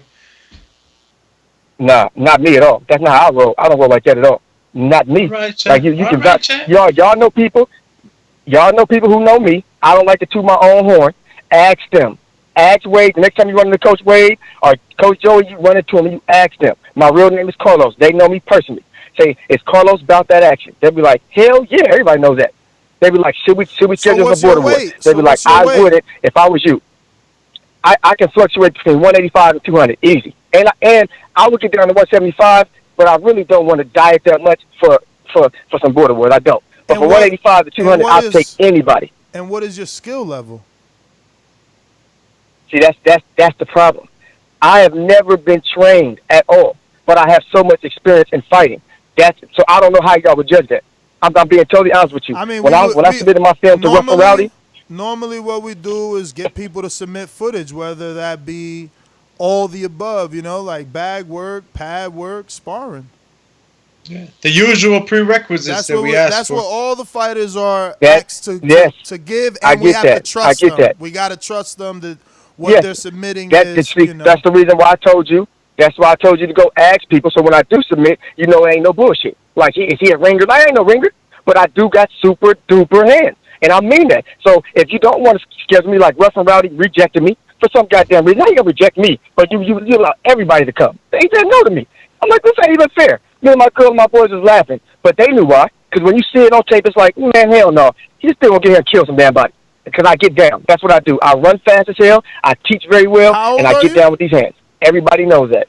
I'm 30. I just turned 35. So I'm getting up there in age. Like, you're a young dude. That's a good advantage. You ain't that much older than me. There you go. Like, anybody can get it. It does not matter to me. And I guarantee you, I could bring at least 200 to 300 people to that Patreon to see that fight if I get in there with you. I guarantee it. And if I can't do it, cancel the fight. People love to see me get down. They will tune in to see me get down, especially take you down. They will love to see it. I have no issue with it. You're bigger than me. Good for you. That don't mean shit to me. I say the only time a dude can prove he's tough is by beating people who are bigger than him. That's why Mike Tyson was the man. That's why Floyd was the man. You can't just fight people your size. If you're a good fighter, people your size are nothing. You got to fight people bigger than you to get your name up.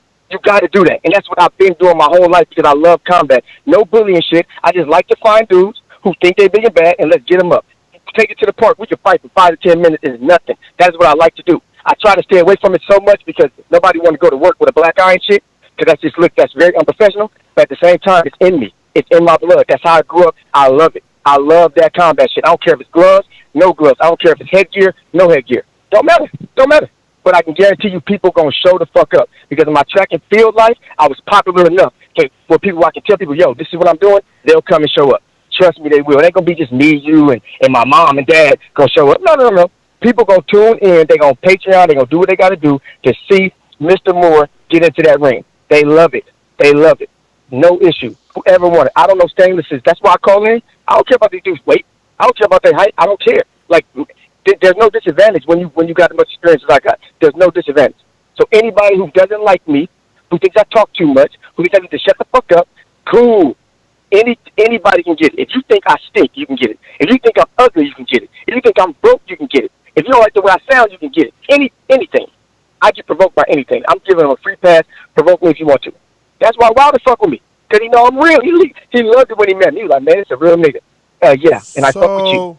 So all I'm saying is, we'll definitely take some footage and see. I mean, if you're that skilled, we could only try and find you. Definitely. Someone as skilled as you. Nah. I didn't call it in to find somebody that's skilled than me or less skilled than me. I'm here for people who don't like me. It don't matter if you're bigger than me. That's cool. I'm giving you an advantage. Yeah, but you can be 7 feet tall and 300 pounds. Who doesn't like you? Who doesn't like you? I'm talking about for future references because y'all ain't coming to LA. I'm saying for future references when I'm calling in here and we're going to get people to call in like Stainless did. I got family in Vegas, so I actually may be able to make that. Depends on the date because I'm real busy. I'm really busy. But at the same time, it depends on who it is. If they talk enough shit, I might just be like, fuck it. I'm going to take them days off because I'm about that life. But at the same time, I'm dead serious. It's for anybody in the future who's in that rate range from 180 to 200 plus pounds. But are you available for November 2nd? Because we're doing Canelo Kovalev November 2nd in Vegas. That's about 7 weeks from now. Saturday. And do you need people to show up earlier, or can they show up the day of the fight? Well, we definitely like weigh-in because we want to, do weigh-in footage too. And right now, it's not definite if it's Saturday or Friday because that depends on the availability of the gym. But we know we're doing Canelo Kovalev weekend. Oh, I mean, look, to be totally honest, man, I'll call Wade. I can stay with Wade. I even have Wade come. Like, we'll come. See if Sean Porter can come. Like, and I'm telling you, I'm real with this shit. They would love to see this shit pop. I'll call. Matter of fact, when I get off the phone, I'm going to call Wade. I'm going to see if everybody's available because I ain't going out there solo. So if everybody's free, I'll sign up. I ain't going to issue with that. Well, all right, champ. Thanks for calling in. We're going out to a new Border Wars guy. This guy wants to sign up to another heavyweight. Ronald Finkley, what's up? Yo, what's good, Nuts? Can you hear me? Damn, you sound like Darth Vader right now, You champ. sound underwater. Hopefully that work fixes up. How you sound? Keep talking. I'm down in the valley. Can you hear me, bro? Nah, man, you must be using a Bluetooth that the battery's dying. Okay, hold on. You sound like you got one of those voice changers. Yo, can you hear me now? Nah. You still got the same sound. Sound like the robot status. Can you hear me now? We hear you, but you sound like a robot. You still sound like Darth Vader had a baby with the PC. Are you serious, bro? You can't hear me? Yeah, brother, man. We still got serious, you. Bro. You like Darth Vader, literally. Hang up and call right back, like literally right back. Go ahead, all right? Because everybody in the chat definitely hearing that you sound like that. We going out to P Money. Talk to me, P Money. The force is strong with this one. Hey, yo, Ness. Just got off of work, bro. I've been waiting for you guys to come back in with the second one today. First of all, I'm trying to pick up the fights that H Money doesn't want. Well, I know he had smoke with a bunch of guys. I think Southside got into it because of him. That's what I've been hearing. But and I heard Southside got a KO, so I want that guy. What weight is he at? What's your weight? I'm like 160, 168, but I could go up or down. That's his weight. He fought at 160. But you're going to have to submit footage, bro, because he showed a lot of power. So we got to be careful matching him. And he's not available for November. Yeah, He's not available for November. I got footage and everything. Cool. He's not available for November, though. We're for this one is going to be for I'm November 2nd. willing to wait. Cool. Make my debut maybe too. If I can put some money together, because I wanna see that fucking fight. That's a big fight, and I want to get in on this stuff. Show you guys what I got, and then I want the band in the bodies. The biggest, baddest man. That's the one I'm calling out. Everybody who was calling out H Money, say my name now. P Money. P Money. Well, there you go. Border Wars sign up is out, so head on over to theboxingvoice.com/Border Wars. I'm just pasting it right now in the chat. Use the link to sign up. Just calling in isn't enough. You gotta sign up. You gotta be committed to the dates, committed to the criteria. P Money. So that means submitting footage. That means calling into the Saturday Border Wars shows. That means building your brand. That is what being part of Border Wars contains, right, or details. P, any final thoughts? Anything else? You know, you kept it short and sweet. Nah, I'm just ready to get into this shit, man. Someone called me out. I know there's another white boy out there. There is. There's that one white boy, John. But are you available for November in Vegas? Canelo Kovalev weekend. I should be. I honestly should be. Well, there you go. I Sign said up. people call a couple of things, but I got a text in no, white I want boy. him calling my name though. I want him calling my name. Well, he can't I want call to hear your name. something from him. He can't call your name till you sign up. No sense in calling people out that are not available. Once you sign up, you're committing to that date, and then he knows who to choose from, right? We got Donald, Richmond, California. You making a drive to Vegas for November 2nd? Get your Border Wars debut? Yes, that's very possible that I could do that. I'm a look on the calendar and try to figure out what I got going on. And then, like I told you before, if I sign up, I'm in. I'm not going to half step. But I wanted to tell you this shit was so funny, right? So you know, I'd be training my daughter and working with her and shit. So it was this girl at school that kept messing with her. And I told my daughter, I'm like, as long as she don't touch you, you good. So I guess she got fed up. And you know, these kids, they record everything. So when they called me up to the school telling me she was suspended for fighting, I get in and the principal like, oh, I have the video here, sir. And then I'm looking at the video. My daughter's standing there. The girl comes up to her. She squares up with her. She hit her with a two-piece. Boom, boom. And then she dropped her to one knee. And she's like, get back up. And then so the girl gets back up. She hits her with a three-piece. She hit her with the left, right. And then she hit her with the uppercut like how Crawford did Benavidez. And then the girl dropped and the teachers came. And I'm sitting in the office trying to keep my composure. I really want to turn around and be like, oh, you did everything I was showing you. You like you did right. But then I'm acting like I'm mad at her. And I'm acting like I'm mad at her. I'm like, why is you fighting? You know I taught you better than that. Woo, woo, woo. And I'm acting like I'm hella mad in front of the principal. And then we walk out of the office, and before we get to the car, my daughter like, Dad, you really mad at me? Am I really in trouble? I'm like, no, I just had to act like that in there. I don't want them to think I'm promoting it. But at the same time, if you get into a fight, you need to be able to defend yourself. And this girl, she was like beating up on everybody, and she had already beat one of my daughter's friends up. And she thought because my daughter wasn't jumping, forcing, going straight into the fight with her, as soon as she started saying shit, that she was scared. So my daughter, she pieced her up. And that girl didn't want no more smoke. She was trying to go get this girl that was like fucking 300 pounds to fight my daughter now, and my daughter not even that big. Oh man. You know, my daughter, my daughter like about, yeah, my daughter like about 125, 30 pounds, and I'm like, wow, I'm like, you pieced her up that bad to where she trying to get a 300-pound girl on you now. I thought she was the bully. She was undefeated, but my daughter took her O. She went a little Clarissa Shields on it. I mean, listen, man, bullying is real. It sucks. You know, I think a lot of us have experienced that growing up. It really sucks, especially when you don't have no one to turn to. You don't have a big brother or a big sister or whatnot. It's important to teach your children discipline and a form of defense. If I sign up, I'm gonna be at 154. I could get to 147 too. So I could do between 147 and 154. I mean, just watch the tape. Watch the tape of what's out there at that division, man, because that division is skilled, man. 154 is, you know, a little skill hotbed right now. Okay. All right. Yeah. All right. Okay. Donald, Richmond, California. Going out to Ronald Finkley again. Ronald, how's the connection?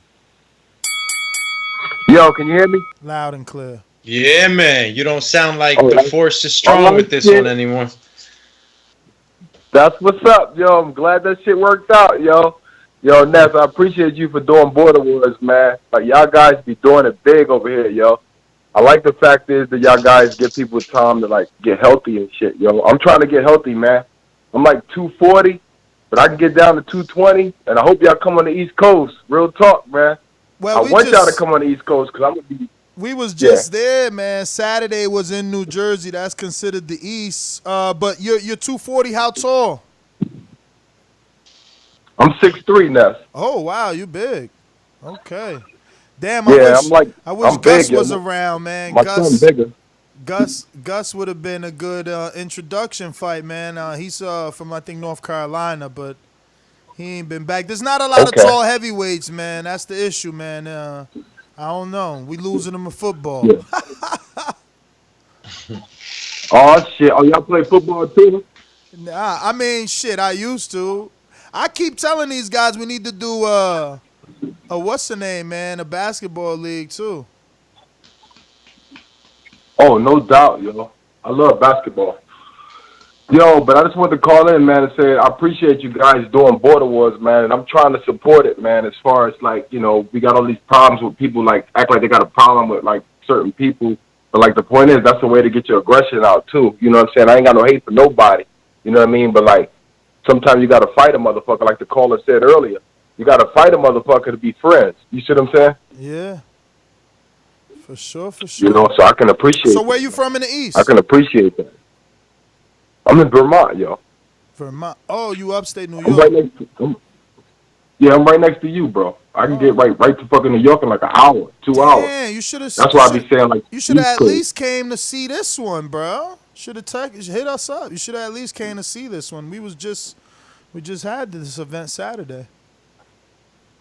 Well, you know how that is. Like, my daughter just moved up here from Florida. You know what I mean? Shit happens. You know what I mean? Like, yeah. You know, life. You know what I mean?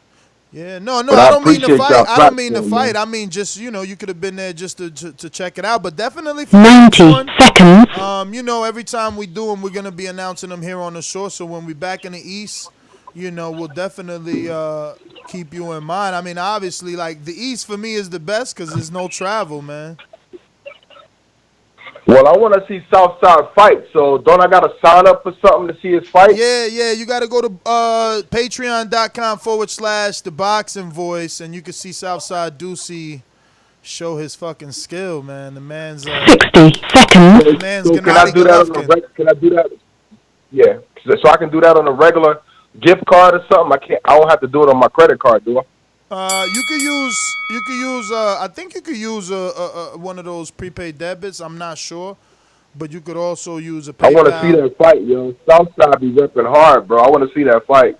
Nah, man, he did his thing, bro. He shocked the hell out of us. But listen, I'm gonna get to some other callers. Let me see who we got over here. He definitely shocked the hell out of us, man. Speaking of Southside Ducey, talk to me. Southpaw Ducey, you live. Southside. I got him. He's busy. He's 10 seconds. Go to Caesar. Talk to me, Caesar. Yo. What up? What's up, my bros? Wait. Hey, how you gonna come in late to my way? Go ahead. Let Ducey go. Look, and then he went and muted himself. Come on, Caesar, let him. Nah, my fault. Oh my God. Nah. I'm right here. I'm right here. What's the deal though? What up? I didn't know this damn phone was muted at first. I was talking to my son. He trying to get me to do something. I don't know what he wants. I'll be right back, son. Yo, what's the deal though, man? TBV the fuck up, man. What's up? What up, champ? The fucking champ. Hey, yo, man. Thank y'all for even doing the border war shit. You know what I mean? Like real shit. The shit put a new perspective on my life, nigga. Like I said, man, 5 weeks ago, 6 weeks ago, you would have never convinced me that I was gonna be my fat ass up off the couch, running and doing push-ups and throwing 1,000 punches and a fight. No way in hell you was gonna convince me of that shit, man. But Mozzie really put a new perspective on my life, my nigga. Like so salute to Mozzie before we even get to any shit talking. You know what I mean? That man came in the ring and let his nuts hang, man. So you got to give big kudos to him. Yeah, y'all definitely amped each other up all the way up to the lead up, man, until you guys fought. That shit was crazy. You guys made that one of the most anticipated, man. You really had everybody looking forward to it, and then it delivered like no other. Yeah, it delivered so unexpectedly too, like crazy. Yeah, no, I'm glad we could put on a good show, man. But let me jump in my bag, man, because I've been hearing a lot of bullshit, man. Hey, if don't nobody know who the fuck you are, if you ain't been calling up to the show, don't call up here this first time calling me out, bro. Like, I don't care who your brother, cousin, auntie, or uncle is, nigga. Like, go get a fight and then come holler at me, bro. Like, and yeah, I'm flexing, nigga. I'm strapped up and everything. I'm flexing, so you can say what the fuck you want to. I'm flexing, nigga. Cold flexing, nigga. You hear me? Who was that little P? I don't even know who you are, man. I don't even know who you are, man. Get a fight, nigga. Do something.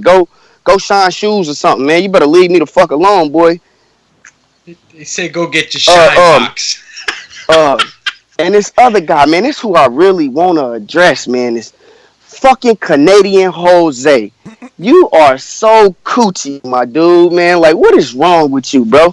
First of all, I've never heard somebody to say they a fighter and then turn around the next breath and say, oh, I don't want no parts of him because they too much for me. They too fast and too strong, and I ain't. Man, you walking around right now at 180 plus, you fat fuck. But you talking about you scared of Marvin and you scared of bro, if you scared of anybody, Border Wars is not for you. Take your ass somewhere and play volleyball. Nigga, you need to go play. You need to thumb wrestle. That's what you need to do. You need a competitive thumb wrestle, nigga, because this shit ain't for you. Straight like that. Straight like that. When I signed up to Border Wars, it was under one condition. Well, after the little loudmouth bitch nigga shit, when I signed up, nigga, they said it was gonna be a title fight. Cool. Whoever win the title fight, had a chance at fighting Mitty, who was arguably pound for pound nigga in Border Wars. I ain't ducked that shit down, nigga. You ain't hear me nowhere on the radio talking about, oh, well, he's too good for me. No, I didn't, my nigga. That's a risk you run when you strap the fuck up. Period, point blank. Get your ass in there, get knocked out, wake up, nigga, and go eat pancakes. That's it. So why you in Canada talking shit, bro? Make 160 and I'll beat all the sap out the maple trees you got. Nigga, I will beat your motherfucking ass, boy. You can't fuck with me and not the least bit. I seen your footage. You's a clown, bro, and you can't fight. And I hope to God you think Wade is gonna save you, boy, cause I swear to God I will spark you the fuck out, bro. I ain't even playing. I will knock you the fuck out. Not even on no counter shit, nigga, like sheer aggression. I'll fuck you up, little daddy. Your name is Lil Buddy from now on. Lil Buddy. He said, Ness, make him say it on the show that he said he will fight me at 185. I must say, if you take a fight with Jose at 185, it's not for your belt. That'll be a voluntary, I'm not one timeout, bro. When I signed up, I was 184. I lost 20-something pounds, my nigga, to come down to 160. Why the fuck do you think I'm about to put 25 pounds back on? No, that's your... Yeah, you hear me? That's your fat ass walking around, titties jiggling and shaking and shit. Nigga, like, lose some weight. Do some fucking sit-ups and push-ups and lunges and crunches and shit. Meet me at 160 and get your fucking ears boxed off. Simple as that. Other than that, don't call my name.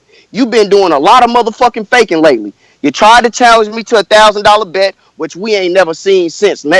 Took your ass a week to respond, and when you did, you was trying to cut the price in half and a third and all type of shit. You hear me? You's a well-known belt thief, you fucking pickpocket. I ought to call mall security on your ass right now. You probably trying to steal something right the fuck now. And you's a fucking liar, nigga. So I don't want to hear all that bullshit. I don't want to hear nothing from you. Make 160, and then we got something shaking. Other than that, shut your fat ass up, nigga, and stay ice fishing. You fucking Canadian chump. Well, yeah, you got P Money on the chat. So wait. Let me get this clear, because in all that, I did hear that you aren't worried. I'm not gonna use the word afraid. You aren't worried about Mitty.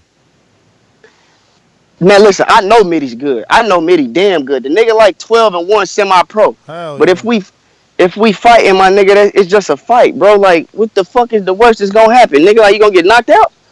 Man, I just don't worry about shit like that, bro. Other than that, I wouldn't be signed up to be fighting. You know what I mean? I'm not stupid.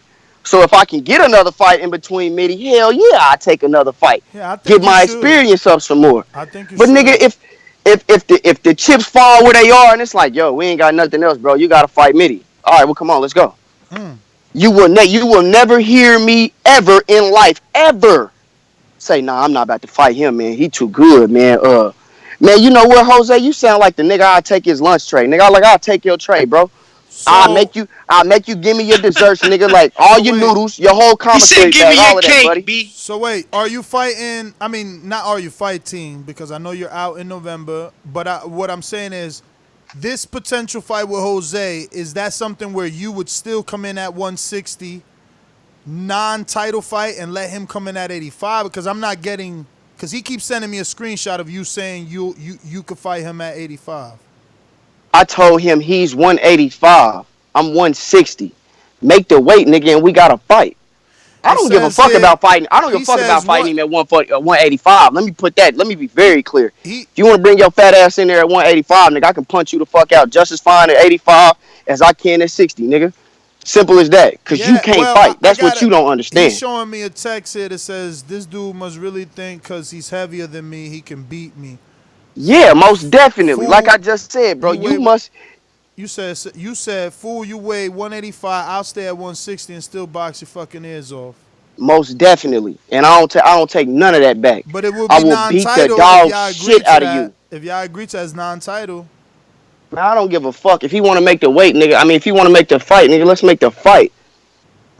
He got way too much to say, and you running from 2, 3, 4 niggas in your division. You's a chump, nigga. That's why I don't know why you paying him any mind. He don't want to fight Ant off of loss, and he don't even want to fight Marvin, the unified champion. Cause he a bird. And this, I hate. Listen, bro. Like I said in all of the other show, I always been the bully's bully. I don't like all that extra shit, nigga. And he way too extra, bro. Like, if you think I'm a cherry, please pick me, nigga. Please pick me. Because when I come in here and I beat the dog breaks off your ass, I don't want to hear no excuses. I don't want to hear no excuses. If you think that little shit you just seen at Border Wars was any nigga, I seen very early on what it was gonna take to win the fight, and I stuck to my game plan. I didn't have to do all that extra shit, bro. I will beat the dog shit out of you, bro. Straight like that. You can't handle me in no way, shape, form, or fashion. My everyday sparring partners is bigger than you. So don't think, nigga, because you got some weight and some size that make any fucking difference. I will break you the fuck up, nigga. I'll bust your shit open, boy. That's a lot of curse words. Listen, let me get to a new caller that actually wants to join as well. I don't know if you can make November 2nd in Vegas, Geron in Louisiana, but we're talking Border Wars. We're getting people's immediate reactions of what they saw, and we're talking the possibility of Canelo Kovalev and that weekend holding Border Wars 7. What's going on? Yeah, I probably won't be able to make it to that one, but I do want to fight just because, like I said, to get in shape and to see what I'm made of. Because I'm a guy that at nearly 35 years old, I've never really been in a fist fight, so I want to get out there and see what I'm made of, see how I respond to getting hit. Like so what's your age? He's scared. Then he's 34. 34. 35 next month. And how tall? Yeah. 5'5". And what weight? 350. Excuse me? 350. Oh, all right. So you a heavyweight. Oh, so that's right there with Big Supermax. Oh, you got to check that fight out, man. That could be your potential opponent then. Because we got a 330-pounder. Oh, okay. You said 350, right? You said 350, not 250, right? Right, 350. Yeah, we got Supermax. He's 330. He used to be 360. I'm a mutual, Geron. I'm sorry. I think it's your TV in the background. But yes, Big Supermax used to be 360, and he lost 30 pounds for Border Wars. I'm sure on fight night he lost another couple, at least 3 to 5, because that he really had to sweat that day. But yeah, man, we could definitely use you, get you the right fight, help you get down that weight, man, and continue to help you get down, brother, for real. So definitely, as it gets closer to you, sign up. Sign up for sure, man. We definitely want to help you achieve that goal. Let me go out to Caesar. Caesar, what up? Jeez, what up? What's good? What's good? What up? What up? Shout out TBV, man. Everybody who fought on Border Wars, man. That shit was insane, spectacular.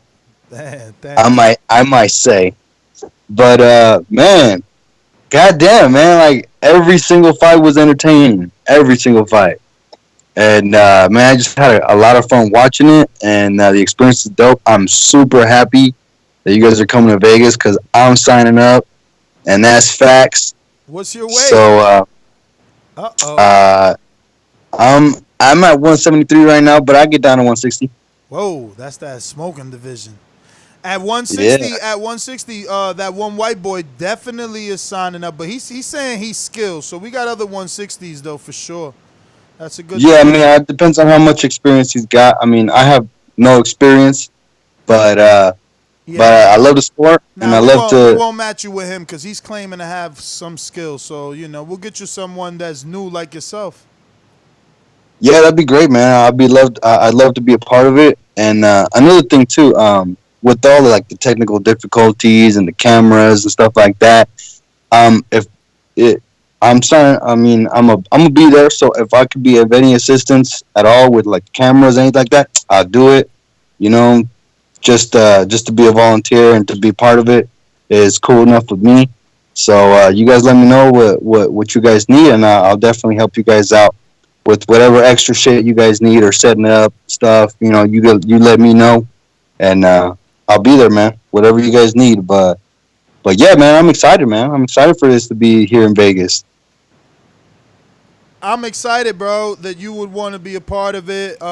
We've been hearing you call in for some time now, so that is going to be dope to put a face to the name and to see where you're at. We're going to definitely try our best to match you properly. Border Wars signups are out. You can head on over to Thaboxingvoice.com/Border Wars sign up. The quicker we get everyone signed up, the quicker we can match make. Remember, Canelo Kovalev is around the corner, so got to start seeing footage. We really got to get on this now. But yeah, man, excited for sure. I was gonna say, if Jimmy's not available, if either Jimmy or Matt, if they want to get in there with me, that'd be dope. I mean, I know that Matt didn't get to fight this last one, so I mean, he won't have to worry about me not showing up. You know what I'm saying? So, just putting that out there. That's good. All we would need is just some footage, in due respect with all the prerequisites that we require in order for everyone to be matched up appropriately. And shit, man, I'm pretty sure Matt's down for a fight. He was itching to get in the ring. Unfortunately, it didn't happen for him, but shit. We got to see, though, for Matt, because, he spent his money to come to Jersey, and then his fight didn't happen, so we don't know if he can make it from Texas to Vegas. But if he can, I'm sure he would be interested. He was robbed of that opportunity due to, some situations that just was not out of his control and out of his opponent's control. But let's see. What do we got? Oh, yeah, we got, I believe, where'd Supermax go? Well, Marvin didn't press one, but you're saying he wants to come on, right? Marv, the undefeated, unified champion. What it do? Fellas, what's going on, man? How y'all doing? Oh, man. What? Unified champ. What up? We chilling, man. Happy to be amongst greatness. Yeah, man. Feeling good, man. Super happy I got the win. Shout out to Ant for giving me a pretty good fight. I went back and watched the tape a lot of times, and I'm not as happy with my performance. But yeah, man, we went in there and we banged out for sure. But yeah, I'm gonna make it quick though, cause I'm at work, But shout out to Big Supermax. He was kind of bummed out he got the draw, but I kept telling him, man, look, you're 330 pounds. You're not supposed to go 3 rounds for 2 minutes. Throwing bombs like that. So he came a long way, and he's just gonna get better. Yeah, man, super excited. Border Wars is getting bigger and bigger. A lot of competition seems to be coming out. For everybody that is trying to join for this weight loss, man, if y'all know about me, I started Border Wars, I believe, 2-3 years ago, and I started at 250 pounds. This last Border Wars for my fight, I made it to 193, which is almost close to 60 pounds that I have lost because of Border Wars, you know what I mean? So it's definitely changed my life. I've been super happy, super grateful that I've joined, and who knows, man, you get in, you never know. Maybe one day you can be a champ. That's absolutely true, man. There's so much talent coming through now, too, man, that, people can go ahead and kind of, take off into the amateurs if they wanted to. I mean, I've told you before, Marv, you could go ahead and go get an amateur fight and get your book, and you do just fine. The skills have gotten better. The tank has gotten better. The body has gotten better. So a lot of positive stuff, man. And I congratulate you, Marv. You're a great representative of what Border Wars is all about. Yeah, man. Excellent yeah, fight, man, definitely. bro. Appreciate it. Excellent fight, man. Definitely was pleased with your performance. I mean, your weight transformation was crazy. Yeah, man. And even your list of voluntary defenses, I like them all. Any one of those guys is a good voluntary defense, in my opinion. Actually, Right, we got. right. Yeah, I think we got Sal on the line. Oh, he dropped off though. Okay. Yeah. So, like I said, the post fight, I've been itching to get at Jose's head for the longest. But I guess he's made it clear that he's not gonna fight either me or Ant. So Sal, I talked about it with him actually after the fight, same day. He hit me up once I got to Airbnb and we talked about it. And I think it'd be a good fight. He's very skilled. He is only 1-0. This is his only downfall. But I mean, if he goes in there and outboxes and beats Jose, who's 3-0, he'll be 2-0. And I'd give him the title shot, no problem. He's gonna have to come here. Texas, my hometown, and I'm just gonna get better. You know what I mean? So definitely, it'll be a good fight. Yeah, listen, and I love I love Sal's energy because, he was willing to fight Ant. So to hear him, hear that he contacted you and said, "Look, let's get it on," that shows that winner, loser, he wanted whoever was going to come out of there victorious, and it wasn't a thing where he was cherry picking. He just wants to be the man in that division. So that sounds like it's the right the right fight. I just want him to get that tune up. I think because Jose's in Vegas, if he could beat Jose, they both think they're tune-ups, right? Like Jose thinks he's a tune-up, he thinks Jose's a tune-up, so that's better. He knock off the rust. It's like you said, he only had one fight. So just to build it, people just seen you look great. So we should see him look great and then match the two. Right. Yeah, that's kind of what we talked about with Sal too. I know he's been itching at getting at Jose too, so it's kind of like the perfect opportunity. You get the rust off and you get to fight Jose, and then after that you get your chance at the belt. For sure. Yeah, it's all love between me and Sal. Competitive. Now let me ask you, that are both willing to go at it. Let me ask you: has Anthony reached out and asked for a rematch? Nah, he hasn't, man. I was gonna text him, man, see how he's doing. I haven't had the time to.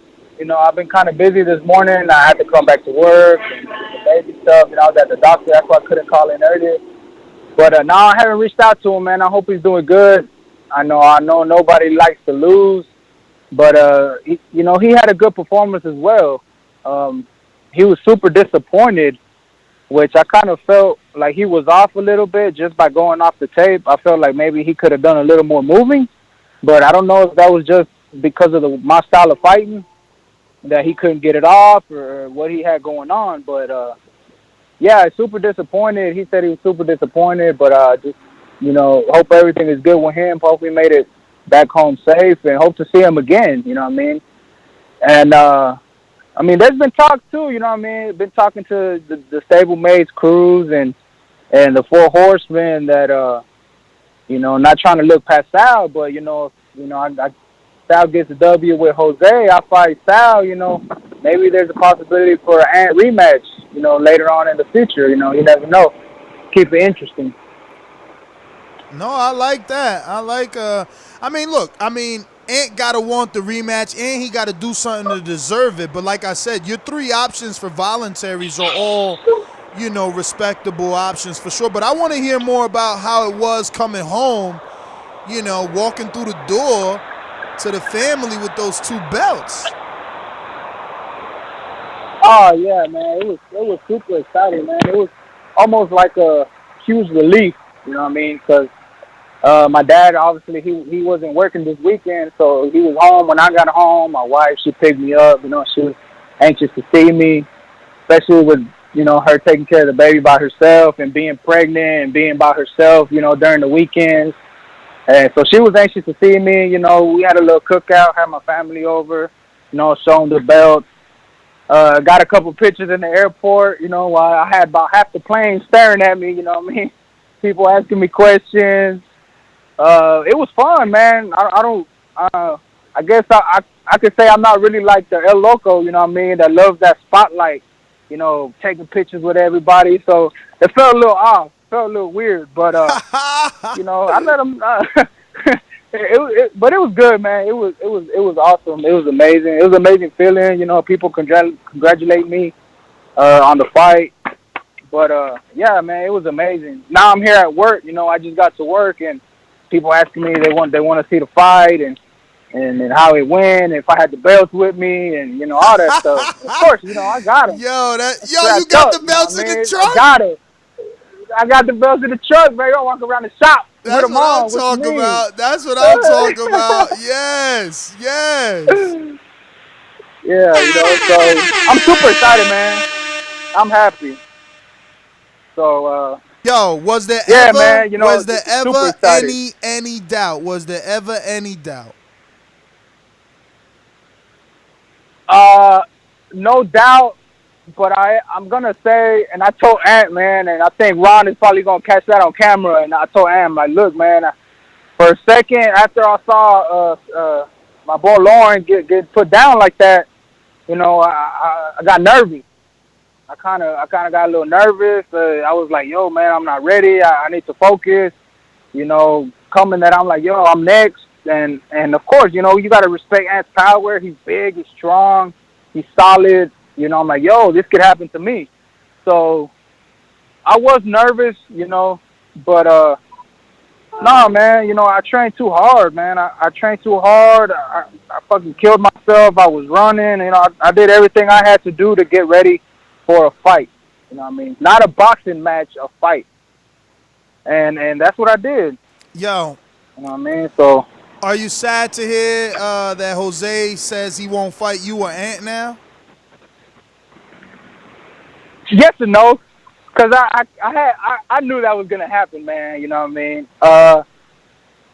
No, and again, no disrespect to Cruz, because he's a good fighter, but I think Jose had a pretty good idea of how Cruz fights, so he took the fight and he took the safe way out, and everybody he Mayweathered Cruz. Yeah. Yeah, so, you know what I mean? So he just ran around, threw the jab out, moved around, this and that. And he knew with my style of fighting and Ant's style of fighting that it wasn't going to be too much running around, because I was going to be chasing him for 3 rounds. So he played it safe, and I knew it was going to happen, Jose never told me, hey, you versus Ant, whoever wins, I'm on. You know what I mean? Nah, he never said that. So I knew it wasn't going to happen. It's all fine and dandy talking to, basically the Rocky story of Border Wars. You lost the weight. You were an underdog. Ant was a favorite. He won every single poll he's been on. He looks like an Adonis. So you defied the odds, but it's like Mayweather says, you beat one guy, they just build up another one, and we got that other one ready. Sal, Iron Sal, young Mike Tyson in these streets. What it do, champ? Yo. What up? Damn, Iron Sal in the coming building. out the woodworks, man. I mean, I'm hearing you want a piece of the tank. Everything, everybody can get it, man. Eventually, yeah, man. Always trying to step up, trying to. I don't want soft touches, bro. I want people that we know they're a tough challenge. That's why everybody I've ever called out, I think, they've had some type of name called out. You know what I mean? I wanted Jose. Jose's the lineal champ. I wanted Ant. Ant was the boogeyman, and now I want Tank. So did you watch the fight already? Yeah, I seen it. So what? Because you called them out before you watched it, though, right? Yeah. I called. Yeah, So then watching it, I mean, like, what is it that you see? As far as we talking about Tank? Yeah, in terms of vulnerability and talking about Tank. Well, I don't want to give up too much without, throwing something out there like that. But I mean, I basically, man, like, I still feel like I could win.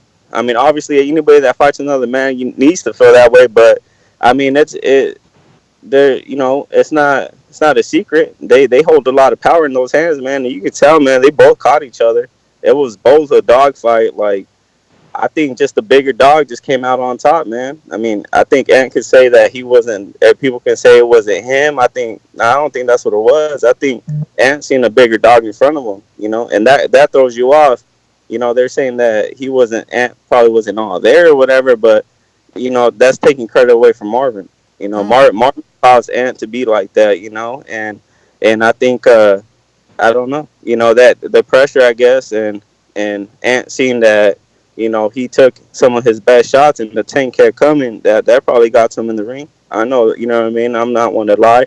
I scored plenty of times where I got caught and, you got to learn how to either brush that shit off or your opponent's going to eat you up. I mean, that shit changes somebody. But I think as far as the fight goes, man, I thought it was a really good fight. I kind of honestly thought that's how it would go in my head. I thought it would be like that. I thought it would be a dog fight. And it was, But at the end of the day, this is boxing, and I feel like the fact that it's a boxing fight that works to my, to my favor and stuff. Because obviously, I mean, I'm not gonna outmuscle Marvin, so I gotta outwork him, I gotta outthink him, and that's for me to do right there, and I'm confident about that. Yeah, you always sound confident, man. I mean, shit. At first, I doubted you. I doubted you, but damn, you want to fight Ant, and now that Ant lost, you want to fight Marvin. But look, everybody thinks you small. You don't think you small for these guys? I mean, as far as height, I mean, yeah, compared to him, I'm shorter. What's your height? I'm like 5'7" on a good day. And I think Marvin is 5'10". Yeah, I mean, And the weight isn't an issue, 185, because you fought at 165 versus Tony. Yeah, but I mean, honestly, honestly, my good walking around weight, bro, it's like 175 to 180. So for me to get a good training camp without having to worry about my intake of food, I mean, I can make 185. You know what I mean? I'd rather come in a little lighter, honestly, to make sure I'm quick on my feet. Because anybody that I fight at that weight, they're gonna have probably a size advantage over me. So I got to make up somewhere, and that would have to be my speed. So, but no, it wouldn't be a problem, man. I don't think so. I mean, I don't think anybody would be that stupid to be this confident or keep calling out these big names and stuff just to get mopped up. You know what I mean? That'd be a waste of time and money. But I feel confident in my ability. I always knew that Sal had the moxie in him. I mean, when Sal speaks and says he want to fight, it's pretty much he wants to fight. The concern is the height and size. There's a guy walking around right now, newly crowned 160-pound champ, Southside Ducey, which in the chat, it's been tossed around. Sal versus Southside, South versus Southside. How would you feel about a matchup against Southside Ducey for a strap? Yeah, I think I think if that one was to happen, that'd probably have to happen on another card next year, just for the fact that, like I said, my walking around weight's at 175, 180. I would have to have a more serious training camp. And if he were to meet you at 170, with but no catchways, because he's gonna want that belt. I see what Sal is saying. Like he could easily, hypothetically, beat Marvin in February, and then schedule something with Ducey like November, which gives him 8, 10 months, something like whatever the math is, to prepare. Because he's saying the weight, to get down to that weight. Because remember, he fought at 65, not 60. And that title with Ducey's at 60. And Ducey was supposed to fight at 54, so he could even get lower. Yeah, my goal at Border Wars is to be having bouts in 2 different weight divisions, and then after that I'll go ahead and hang them up, But I would love that fight. I feel like Ducey. I don't know too much about the cat. I seen some sparring footage that was real blocky. Couldn't make too much of him. But I'll be real with you. He shocked me, because I seen a lot of stuff in that sparring footage where, I mean, obviously he impressed me now, but I wasn't impressed back then. And I said that shit too. I was like, yo, he was getting hit with hella jabs in that sparring footage, but he didn't get hit with no jab. Well, he got hit with one, because I seen Lauren double jab, I think, in the second round, and that shit landed. Yeah, he got caught with a couple jabs. He got caught. The thing I think where Lauren really fucked up, dude, is that his overconfidence killed him before he even got in that ring. Because the fact that he went in there with and I've had some real one-on-ones with Lauren, and I'm pretty sure he'll tell you, bro, I gave him some constructive criticism, and I felt everything that played part in what happened, I mean, was shit that I had seen, I mean that punch, man, that was a hell of a punch. I can't take nothing. I could have said I seen all that, and I probably still wouldn't have been able to land that punch. But there was a lot of things in there that I don't want to take nothing away from the cat, man. That was a hell of a punch. That was a hell of a fight. They both came to fight, obviously, and you only get better even with the loss. So but yeah, definitely in the near future, if that shit was to line up, I would love to fight Ducey, man. Obviously, I would. I wouldn't give a fuck. I mean, I think you guys know me by now. My first fight, Yeah, most definitely. I was a big underdog in my first fight. I was supposed to get outboxed. I was supposed to get all this, and I surprised a lot of people. So. Ain't nobody say you got clean. You was getting caught with some jabs though, Deucey. Get your ass out of here. You got caught with some jabs in that sparring. But listen, that was a dude that was way taller than you said he was skilled. Listen, and it's better to get Floyd said it's better to get hit in sparring than in the real fight, man. But Sal, man, thank you for calling in, man. I'm super excited for that one. Machine Gun, I see you there, but you ain't press 1. I don't know if you know you didn't. But let me know. I think somebody called you out too. Didn't somebody say Matt? Oh, if Matt's there. Oh yeah, Caesar. Yeah, Caesar. Caesar said if you're still looking for a fight, he never fought. Either you or Jemmy, because he wants to, he's never fought. He want to stay in his talent. I know you just travel might be very difficult for you. But yeah, man. Listen, the signups are out. Borderwars.com Thaboxingvoice.com/borderwars. Sign up if you're serious. I just posted the link in the chat. Let's get this done. We don't have a lot of time. If you really want to make this November card, we got main event.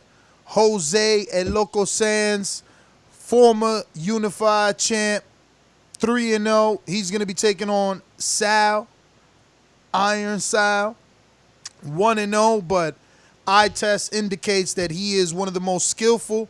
JD should be making his comeback. If he can make his comeback on this one and we could get Donnell, then we really set up a midi fight.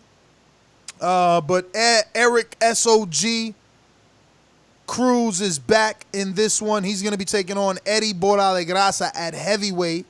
So far we got a co-main and a main event. And we need 3 more fights in order to solidify this. So if you're interested, head on over to theboxingvoice.com/Border Wars and test your metal. I'm your host, Nestor Gibbs. Find me on Instagram and Twitter at NestGTO. Mitty, any final thoughts from you as our resident boxing league advisor? Guess he's busy at work. Yo. No, final thought is like it's a good show again. Like a lot of interest, so it definitely shows that the footage you put out there. Although there's like few improvement to be made on the camera's angle, like you said, but still the quality is there. So respect to you, Enrique, Doomsday, and Ron G, because that's what is attracting people, right? And respect to all the fighters for putting such a good event.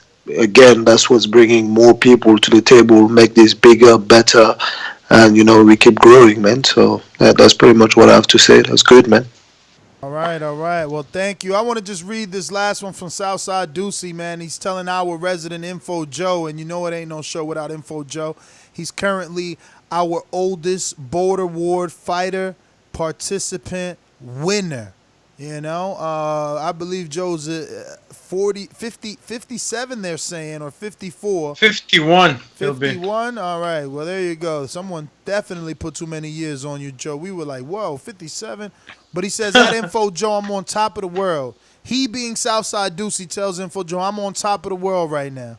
I got a chance to live a dream. My son loves the belt. I couldn't ask for more.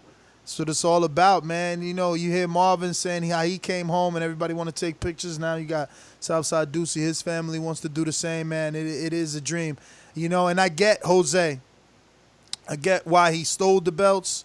It cannot be forgiven. But, hopefully he could win some real belts so that he can feel that same glory that he once had.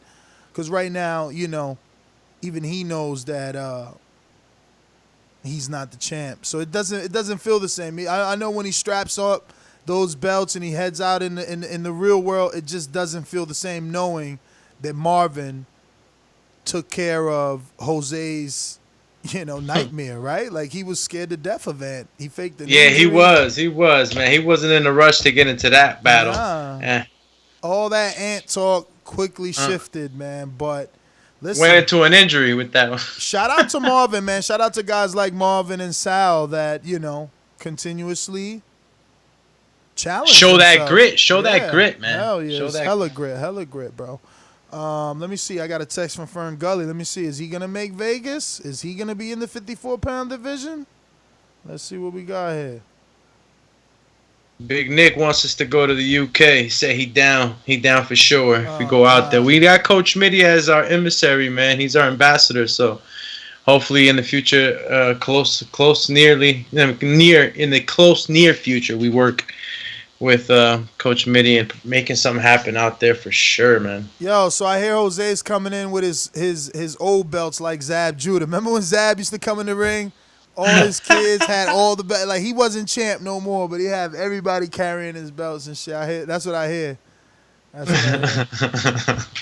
He gonna come in with his belts. Come on, champy, your belts. Damn, yo, that one white boy want to fight for real. He said he'll fight at 154. Yo, it's getting serious out here. Listen, man, I want to thank everybody that tuned in. Make sure you subscribe to the YouTube channel right here at youtube.com/Thaboxingvoice. You never know when we're going to go back live. Possibly go back live with a new one today on some news. Just don't know. Plus, we got Untitled to get to, man. Mike was busy, so we had to push it back. But, yeah, catch us on patreon.com/Thaboxingvoice for Untitled later on today. Most definitely. A lot of talks about this Saudi Arabia drone and cruise missile hit that happened over there, and if it will affect the the influx of people coming to see the Andy Ruiz Anthony Joshua fight. So maybe we'll talk about some of that, and I know that the Patreons definitely have a few questions for us to talk about. For sure. Alex Doomsday Linus. That's Alex_Doomsday_LAINEZ. And on Twitter, Alex Linus TVV. And shoot on over to that Patreon page, the Boxing Voice Patreon, so you can go ahead and check out the Border War 6, which we just recently closed out this weekend. And once you become, I think, a $3 or $5 tier, you'll get access to all the other 5 that we had in the past. I mean, we've been in Texas, we've been in LA, we've been in a lot of places, folks. Florida, Kevin Cunningham, shout out to Kevin Cunningham, showed us mad love. And yeah, go check it out, man. There's a lot of goodies out there that are not on YouTube. Peace. Hey.